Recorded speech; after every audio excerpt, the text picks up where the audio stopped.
ಮೊದಲನೇದಾಗಿ ಮಹಾತಾರ್ ಬಾಬಾಜಿಯವರಿಗೆ ನನ್ನ ನಮನ. ಹಾಗೇನೆ ಎಲ್ಲರ ಪ್ರೀತಿಯ ಗುರುಗಳು ಆಗಿರತಕ್ಕಂತಹ ಡಾಕ್ಟರ್ ಸುಭಾಷ್ ಪತ್ರಿಜಿಯವರಿಗೆ, ಸ್ವರ್ಣಮಾಲಾ ಅಮ್ಮನವರಿಗೆ, ಈ ವೇದಿಕೆಯನ್ನು ನಿರ್ಮಾಣ ಮಾಡಿರತಕ್ಕಂತಹ ಮಹಾತಾರ್ ಫೌಂಡೇಶನ್ ಫೌಂಡರ್ ಆಗಿರತಕ್ಕಂಥ doctor Ranganath sir, Lakshmi Ranganath madam ಹಾಗೂ ಅವರೆಲ್ಲ ಸಿಬ್ಬಂದಿ ವರ್ಗದವರಿಗೂ ನನ್ನ ನಮನಗಳು. ಹಾಗೆಯೇ ನನಗೆ ಜನ್ಮ ನೀಡಿದ ನನ್ನ ತಂದೆ ತಾಯಿಗೆ ಪ್ರಣಾಮವನ್ನು ಹೇಳುತ್ತಾ ನನ್ನ ಈ ಸ್ವಾಧ್ಯಾಯವನ್ನ ಪ್ರಾರಂಭ ಮಾಡ್ತೇನೆ. ತಮ್ಗೆಲ್ಲರಿಗೂ ಮತ್ತೊಮ್ಮೆ ಹೃದಯಪೂರ್ವಕ ವಂದನೆಗಳು.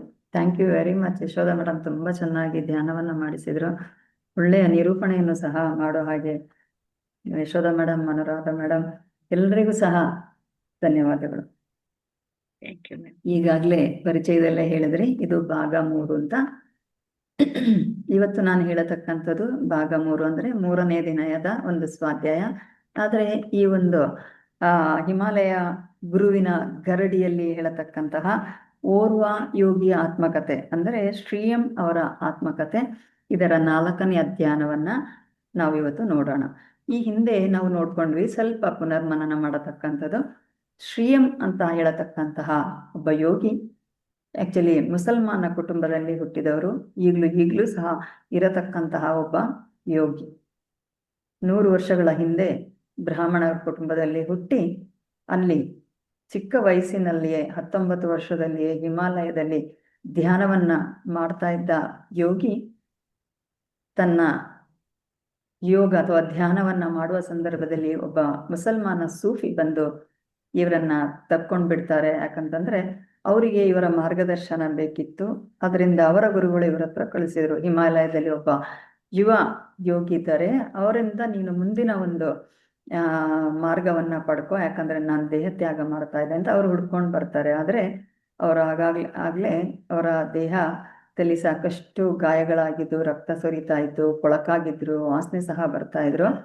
ಇದನ್ನ ನೋಡ್ಬಿಟ್ಟು ಶ್ರೀಯಂ ಅವರಿಗೆ ಬಹಳ ಅಸಹ್ಯ ಅನ್ಸ್ಬಿಟ್ಟು ಅವ್ರೇನ್ ಮಾಡ್ತಾರೆ, ಅವ್ರು ಏನ್ ಹೇಳ್ತಾರೆ ಅದನ್ನ ಕೇಳುವಂತ ತಾಳ್ಮೆ ಅವ್ರಿಗೆ ಇರ್ಲಿಲ್ಲ. ಯಾಕಂತಂದ್ರೆ ನನಗೆ ನನ್ನ ಧ್ಯಾನ ಭಂಗ ಆಯ್ತು, ನಾನು ಧ್ಯಾನಕ್ಕೋಸ್ಕರ ಸ್ನಾನ ಮಾಡಿ ಬರುವಾಗ ಈ ರೀತಿಯ ಒಂದು ಘಟನೆ ಆಯ್ತು ಅಂತ ಹೇಳತಕ್ಕಂಥದ್ದು. ಅವರು ಆ ಸೂಫಿ ಎಷ್ಟು ರಿಕ್ವೆಸ್ಟ್ ಮಾಡ್ಕೊಂಡ್ರು ಇವರು ಅದನ್ನ ಕೇಳಕ್ಕೆ ತಯಾರಿರ್ಲಿಲ್ಲ. ಅದನ್ನ ಕೇಳಿದ ಸೂಫಿ ಅವರು, ನಿಂದು ಇದೇ ಕೊನೆಯ ಉತ್ತರ ಅಂತಂದ್ರೆ ನಾನು ಆತ್ಮ ತ್ಯಾಗವನ್ನ ಮಾಡ್ತಾನೆ ಅಂತ ಹೇಳ್ಬಿಟ್ಟು ಅದೇ ನದಿಗೆ ಹಾರಿಯವರು ಪ್ರಾಣವನ್ನ ಬಿಡ್ತಾರೆ. ಇವರು ಆಕ್ಚುಲಿ ಬಾಬಾಜಿಯವರ ಶಿಷ್ಯರಾಗಿ ಧ್ಯಾನವನ್ನ ಮಾಡ್ತಾ ಇದ್ದವರು. ಇದನ್ನ ಬಾಬಾಜಿಯವರು ತಮ್ಮ ದಿವ್ಯ ದೃಷ್ಟಿಯಿಂದ ನೋಡ್ತಾರೆ. ಇವರು ಧ್ಯಾನ ಮಾಡಿ ಮುಂದಿನ ಕ್ರಿಯೆಗೆ ಹೋಗುವಾಗ ಅವ್ರು ಹೇಳ್ತಾರೆ, ಎಂತ ಒಂದು ಘೋರ ಕೃತ್ಯವನ್ನ ನೀನು ಮಾಡ್ಬಿಟ್ಟೆ ಅಂತ ಹೇಳತಕ್ಕಂಥದ್ದು. ನಿನ್ನ ಒಂದು ಧ್ಯಾನವನ್ನ ನೀನೇ ಮೊಟಕುಗೊಳಿಸ್ಬಿಟ್ಟೆ ಅಂತ. ಆಗ ಇವರಿಗೆ ರಿಯಲೈಸ್ ಆಗುತ್ತೆ, ನಾನು ಎಂತ ಒಂದು ಘೋರ ತಪ್ಪನ್ನ ಮಾಡಿದೆ. ಆ ಯೋಗಿ, ಆ ಸೂಫಿಯನ್ನ ಅವ್ರು ಏನು ಹೇಳ್ತಾ ಇದ್ದಾರೆ ಅಂತ ಹೇಳತಕ್ಕಂಥದ್ದು ನಾನು ಕೇಳುವಷ್ಟು ತಾಳ್ಮೆಯನ್ನು ಪಡ್ಕೊಂಡಿಲ್ಲ ಅಂತ ನಂತರ ಹೇಳ್ತಾರೆ. ಇದರ ಪರಿಹಾರಕ್ಕೆ ಅಥವಾ ಈ ಮಾಡಿದಂಥ ತಪ್ಪಿಗೆ ತಾವು ಏನು ಹೇಳ್ತೀರ ಅದನ್ನ ಅನುಸರಣೆಯನ್ನ ಮಾಡ್ತೇನೆ ಅಂತ. ಆಗ ಬಾಬಾಜಿಯವ್ರು ಹೇಳ್ತಾರೆ, ಇದೇ ರೀತಿಯಲ್ಲಿ ಈ ಸೂಫಿ ಹೇಗೆ ಮುಸಲ್ಮಾನರಾಗಿದ್ದಾರೆ, ಅದೇ ಮುಸಲ್ಮಾನ ಕುಟುಂಬದಲ್ಲಿ ನೀನು ಹುಟ್ಟಿ ಈ ಎಲ್ಲ ಕಷ್ಟಗಳನ್ನ ಅನುಭವಿಸ್ಬೇಕು ಅಂತ ಹೇಳತಕ್ಕಂಥದ್ದನ್ನ ಮಾಡಬೇಕು ಅಂತ ಅವ್ರು ಅದಕ್ಕೆ ಒಪ್ಕೊಳ್ತಾರೆ. ಆ ನಂತರ ಅವ್ರು ಹೇಳ್ತಾರೆ, ಕೇಚರಿ ಮುದ್ರೆಯನ್ನು ಹಾಕೊಂಡು ನಿನ್ನ ದೇಹ ತ್ಯಾಗಕ್ಕೆ ರೆಡಿ ಆಗುವಂತ. ಅವ್ರು ಹಾಗೇನೆ ಕೇಚರಿ ಮುದ್ರೆಯನ್ನು ಹಾಕೊಂಡು ದೇಹ ತ್ಯಾಗಕ್ಕೆ ತಯಾರಾಗಿ ದೇಹ ತ್ಯಾಗವನ್ನ ಮಾಡ್ತಾರೆ. ಇದು 100 ವರ್ಷಗಳ ಹಿಂದಿನ ಅವರ ಆ ಒಂದು ಜನ್ಮದ ಒಂದು ಕಥೆ. ತದನಂತರ ಇವರು ಮುಸ್ಲಿಂ ಕುಟುಂಬದಲ್ಲಿ ಹುಟ್ಟಿ ನಂತರ ಮತ್ತೆ ಬರ್ತಾ ಇರತಕ್ಕಂಥದ್ದು ಅಥವಾ ಈಗ ಈ ಪುಸ್ತಕವನ್ನ ಬರೆದಿರತಕ್ಕಂಥದ್ದು ಶ್ರೀಯಂ ಅವರೇ. ಸೊ ಆ ನಂತರ ಇವರು ಹೇಗೆ ತಮ್ಮ ಚಿಕ್ಕ ವಯಸ್ಸಿನಲ್ಲೇ ಮತ್ತೆ 9 ವರ್ಷದಲ್ಲಿ ಇವರ ಮನೆ ಹಿತ್ತಲಲ್ಲೇ ಒಬ್ಬರು ಯೋಗಿಯನ್ನ ಕಾಣ್ತಾರೆ. ಇವರು ಒಂಥರ ಅಂತರ್ಮುಖಿ ಆಗ್ತಾರೆ. ಅವರ ಎಲ್ಲ ಆಟಿಟ್ಯೂಡ್ಗಳು ಬದಲಾಗ್ತದೆ. ಜೊತೆಗೆ ಇವರ ತಂದೆ ಇಟ್ಟಿರತಕ್ಕಂತಹ ಒಂದು ಗಾಯತ್ರಿ ಮಂತ್ರದ ಪುಸ್ತಕವನ್ನ ಇವರು ಕದ್ದು ಅವರಿಗೆ ಗೊತ್ತಿಲ್ಲದೆ ಓದತಕ್ಕಂಥ ಪ್ರಯತ್ನವನ್ನ ಮಾಡ್ತಾರೆ. ಯೋಗ ಪುಸ್ತಕವನ್ನ ನೋಡ್ತಾರೆ. ಇದೆಲ್ಲವನ್ನ ನಾವು ತಿಳ್ಕೊಂಡ್ವಿ. ಅವರು ಗಾಯತ್ರಿ ಮಂತ್ರವನ್ನ ಪಠಿಸ್ತಕ್ಕಂಥದ್ದು ಸಹ ಮಾಡತಕ್ಕಂಥದ್ದು, ಅಭ್ಯಾಸವನ್ನ ಮಾಡತಕ್ಕಂಥದ್ದು. ಆದ್ರೆ ಇವರ ಅಜ್ಜಿ ಸಾಕಷ್ಟು ಬಾರಿ ಅವರಿಗೊಂದು ಸೂಚನೆಯನ್ನ ಕೊಡ್ತಾರೆ, ನೀನು ಹಿಂದೂಗಳ ಮನೆಗೆ ಹೋಗಬಾರ್ದು, ಹಿಂದೂಗಳ ಮನೇಲಿ ಊಟ ಮಾಡಬಾರ್ದು, ಅವ್ರು ಕೊಟ್ಟಂತ ಪ್ರಸಾದವನ್ನ ಸ್ವೀಕಾರ ಮಾಡಬಾರ್ದು ಅಂತ. ಆದ್ರೂ ಇವರಿಗೆ ಹಿಂದೂಗಳ ಎಲ್ಲ ಪದ್ಧತಿಯಲ್ಲೂ ಸಹ ಬಹಳ ಆಕರ್ಷಣೆ ಇತ್ತು. ಜೊತೆಗೆ ಇವರಿಗೆ ಸಿಕ್ಕಿದಂತ ಎಲ್ಲ ಹಿಂದೂ ಕುಟುಂಬಗಳು ಇವರನ್ನ ತುಂಬಾ ಪ್ರೀತಿಯಿಂದ ನೋಡ್ತಾ ಇದ್ರು. ಆದ ಕಾರಣ ಹಿಂದೂಗಳ ಮನೆಗೆ ಹೋದಾಗ ಏನ್ ಕೊಡ್ತಾರೆ ಅದನ್ನೆಲ್ಲ ಸ್ವೀಕಾರ ಮಾಡಿ ಬರ್ತಾ ಇದ್ರು. ಇಷ್ಟನ್ನ ನಾವು 3 ಚಾಪ್ಟರ್ ಅಲ್ಲಿ ನೋಡಿದ್ದೇವೆ. ಇವತ್ತು ನಾವು 4ನೆಯ ಒಂದು ಅಧ್ಯಾಯವನ್ನ ನೋಡೋಣ. ಈ ಅಧ್ಯಾಯ ಏನು ಹೇಳ್ತಂದ್ರೆ ಯೋಗಿ ಗೋಪಾಲ ಸ್ವಾಮಿಯನ್ನು ಭೇಟಿ ಮಾಡಿದ್ದು. ನಮಗೆ ಹಿಂದೂಗಳಿಗೆ ಏನಾಗ್ತದೆ ಅಂತಂದ್ರೆ ಇದರ ಹೆಡ್ಡಿಂಗ್ ನೋಡಿದಾಗಲೇ ಒಂದು ಸ್ವಾಮಿಯನ್ನ ನೋಡೋದು ಏನ್ ದೊಡ್ಡ ಸಂಗತಿನ ಅಂತ ಹೇಳತಕ್ಕಂಥದ್ದು ಆಗುತ್ತೆ. ಆದ್ರೆ ಒಂದು ಮುಸ್ಲಿಂ ಹುಡುಗ, ಒಂದು ಮುಸಲ್ಮಾನ ಕುಟುಂಬದಲ್ಲಿ ಹುಟ್ಟಿದವರಿಗೆ ಹಿಂದೂಗಳ ಪದ್ಧತಿ ಏನು, ಈ ಇಷ್ಟೊಂದು ದೇವರುಗಳು ಏನು, ಹೇಗೆ ಅಂತ ಹೇಳತಕ್ಕಂಥದ್ದು ಗೊತ್ತಿರುವುದಿಲ್ಲ. ಆದ ಕಾರಣ ಯೋಗಿ ಗೋಪಾಲ ಸ್ವಾಮಿಯನ್ನ ಭೇಟಿ ಮಾಡಿದ ಬಗ್ಗೆ ಇವರು 4ನೇ ಅಧ್ಯಾಯದಲ್ಲಿ ಹೇಳ್ತಾರೆ. ಶ್ರೀಎಂ ಅವರು ಇದು ಹೋಲಿ ಏಂಜಲ್ಸ್ ಕಾನ್ವೆಂಟ್ ನಲ್ಲಿ ಓದ್ತಾ ಇರ್ತಾರೆ. ಆ ನಂತರ ಆ ಸ್ಕೂಲ್ ಹೇಗೆ ಅಂತಂದ್ರೆ 5ನೇ ಕ್ಲಾಸ್ನ ನಂತರ ಅಲ್ಲಿ ಹುಡುಗರಿಗೆ ಅವಕಾಶ ಇಲ್ಲ, ಹೆಣ್ಮಕ್ಳಿಗೆ ಮಾತ್ರ ಅವಕಾಶ. ಆದ್ದರಿಂದ ಇವರನ್ನ ಬೇರೆ ಮತ್ತೆ ಆಂಗ್ಲ ಅಂದ್ರೆ ಇಂಗ್ಲಿಷ್ ಮೀಡಿಯಂ ಸ್ಕೂಲ್ಗೆ ಸೇರಿಸ್ತಾರೆ. ಅಲ್ಲಿ ಕೇವಲ ವಿದ್ಯೆ ಮಾತ್ರ ಅಂದ್ರೆ ಓದು ಬರಹ ಮಾತ್ರ ಅಲ್ಲ, ಇವರು ಸಂಗೀತ, ನಾಟಕ, ಚಿತ್ರಕಲೆ, ಕರಕುಶಲ ಇಂಥದ್ದೆಲ್ಲದರಲ್ಲೂ ಬಹಳ ಒಳ್ಳೆಯ ಎಜುಕೇಶನ್ ಅನ್ನ ಕೊಡತಕ್ಕಂಥ ಸ್ಕೂಲ್ ಆಗಿರ್ತದೆ. ಅಲ್ಲಿಗೆ ಇವರಿಗೆ ಅಡ್ಮಿಷನ್ ಅನ್ನ ಆಗುತ್ತೆ. ಹೊಸ ಸ್ಕೂಲ್ಗೆ ಸೇರಿದ ನಂತರ ಇವರು ಮಕ್ಕಳೊಟ್ಟಿಗೆ ಸೇರ್ಕೊಂಡು ಸ್ಕೂಲ್ಗೆ ಹೋಗುವಾಗ ಇವರದೇ ಪಕ್ಕದ ಮನೆಯಲ್ಲಿ ಒಬ್ರು ಪಿಳ್ಳೈ ಫ್ಯಾಮಿಲಿಯವರು ಇರ್ತಾರೆ. ಪಿಳ್ಳೈ ಅಂದ್ರೆ ಸಾಮಾನ್ಯವಾಗಿ ಎಲ್ರಿಗೂ ಗೊತ್ತಿದೆ, ಬ್ರಾಹ್ಮಣರ ಕುಟುಂಬ.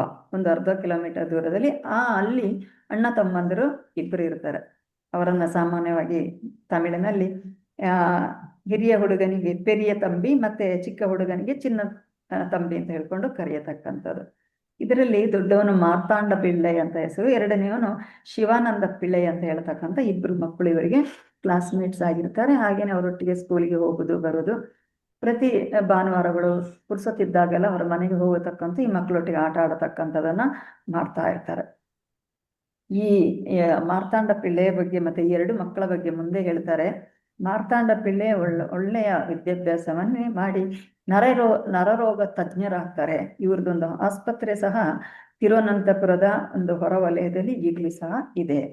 2ನೇ ಹುಡುಗ ಶಿವಾನಂದ ಇಂಜಿನಿಯರ್ ಆಗಿ ಈಗ ಅವರು ಸರ್ಕಾರದ ವಿದ್ಯುತ್ ಶಕ್ತಿ ಅಂದ್ರೆ ನಾವು ಬೆಸ್ಕಾಂ ಅಂತ ಇಲ್ಲಿ ಏನು ಹೇಳ್ತೇವಲ್ಲ, ಕರೆಂಟಿಗೆ ಸಂಬಂಧಪಟ್ಟದ್ದು, ಅಲ್ಲಿ ಅವರು ಇಂಜಿನಿಯರ್ ಆಗಿದ್ದು ಅವರೀಗ ನಿವೃತ್ತಿಯನ್ನ ಹೊಂದಿದ್ದಾರೆ. ಅಂದ್ರೆ ಇವರ ಹಾಗೆ ಅವರಿಗೆ ಸಹ ಪ್ರಾಯ ಆಯಿತು, ನಿವೃತ್ತಿಯನ್ನ ಹೊಂದಿದ್ದಾರೆ ಅಂತ ಹೇಳ್ಕೊಂಡು ಅವ್ರು ಇನ್ನೊಂದು ಆಶ್ಚರ್ಯಚಕಿತ ಏನಂತಂದ್ರೆ ಮನೆಯಲ್ಲಿ ಕರೆಂಟ್ ಇಲ್ಲ, ಏನಿಲ್ಲ, ಖಾಲಿ ಸೀಮೆಣ್ಣೆ ಬಿಡ್ಡಿಯಲ್ಲಿ ಚಿಮಣಿಯಲ್ಲಿ ಅವರು ಓದಿ ಅಷ್ಟೊಂದು ವಿದ್ಯಾವಂತರಾಗಿ ಬದುಕ್ತಾ ಇದ್ದಾರೆ. ಅವರ ಆಸ್ಪತ್ರೆಯು ಸಹ ನಡೀತಾ ಇದೆ ಅಂತ ಹೇಳ್ತಾ ಇದ್ದಾರೆ.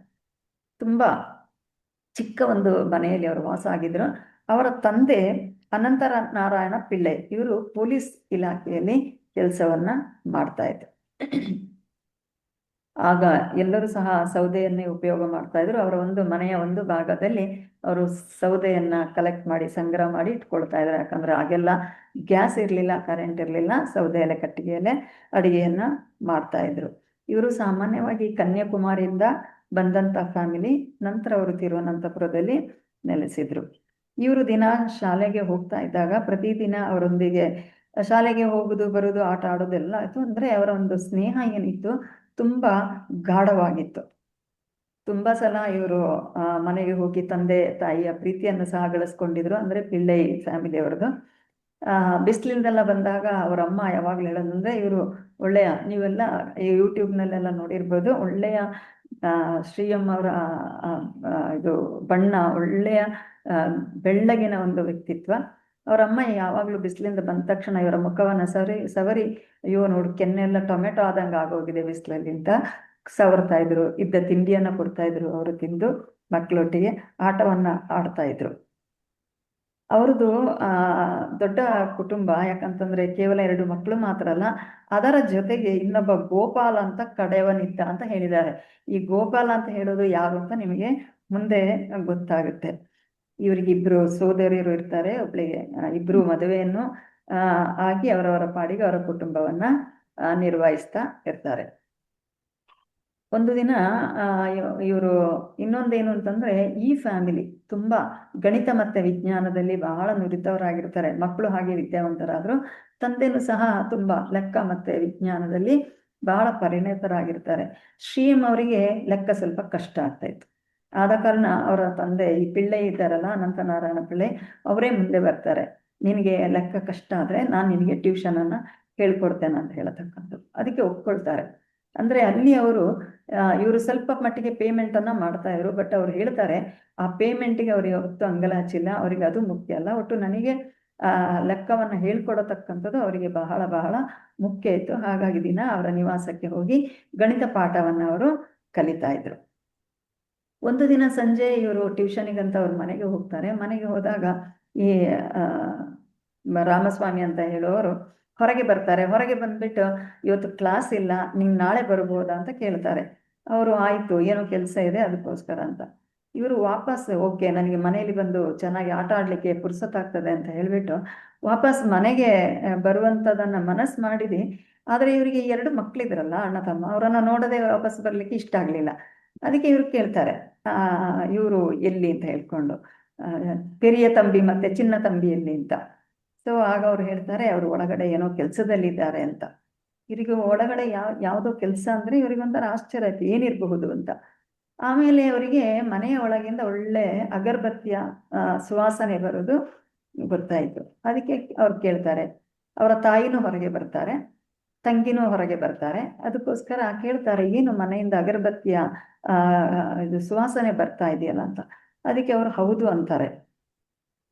ಆಮೇಲೆ ಅವರು ಹೇಳ್ತಾರೆ, ಅದೇನು ಅಂತ ಅವರು ಮುಖ ನೋಡಿಕೊಂಡು, ಅಂದರೆ ಕೊನೆಗೆ ತಾಯಿ ಅಂತಾರೆ, ಈ ಥರ ಸುವಾಸನೆ ಬರ್ತಾ ಇದೆ, ಒಳಗಡೆ ಸಾಮಿ ಇದ್ದಾರೆ ಅಂತ ಹೇಳ್ತಾರೆ. ಈ ಸಾಮಿ ಅಂದರೆ ಏನು ಅಂತ ಹೇಳತಕ್ಕಂಥದ್ದು ಇವರಿಗೆ ಒಂದು ಗೊತ್ತಿತ್ತು. ಏನು ಅಂತಂದರೆ, ಬ್ರಾಹ್ಮಣರಿಗೆ ಸಾಮಾನ್ಯ ಸಾಮಿ ಅಂತ ಕರೀತಾರೆ. ಅದು ಬಿಟ್ಟರೆ ಇವರು ನೋಡಿರತಕ್ಕಂಥದ್ದು, ಇವರು ಕೇರಳದವರಾದ ಕಾರಣ ಈ ಶಬರಿಮಲೆಗೆ ಹೊರಟಂಥ ಸ್ವಾಮಿಗಳು ಕಪ್ಪು ಲುಂಗಿ, ಕಪ್ಪು ಬಟ್ಟೆಯನ್ನು ಉಟ್ಕೊಂಡು ಅವರನ್ನೆಲ್ಲರೂ ಸಾಮಿ ಸಾಮಿ ಅಂತಲೇ ಕರೀತಾರೆ.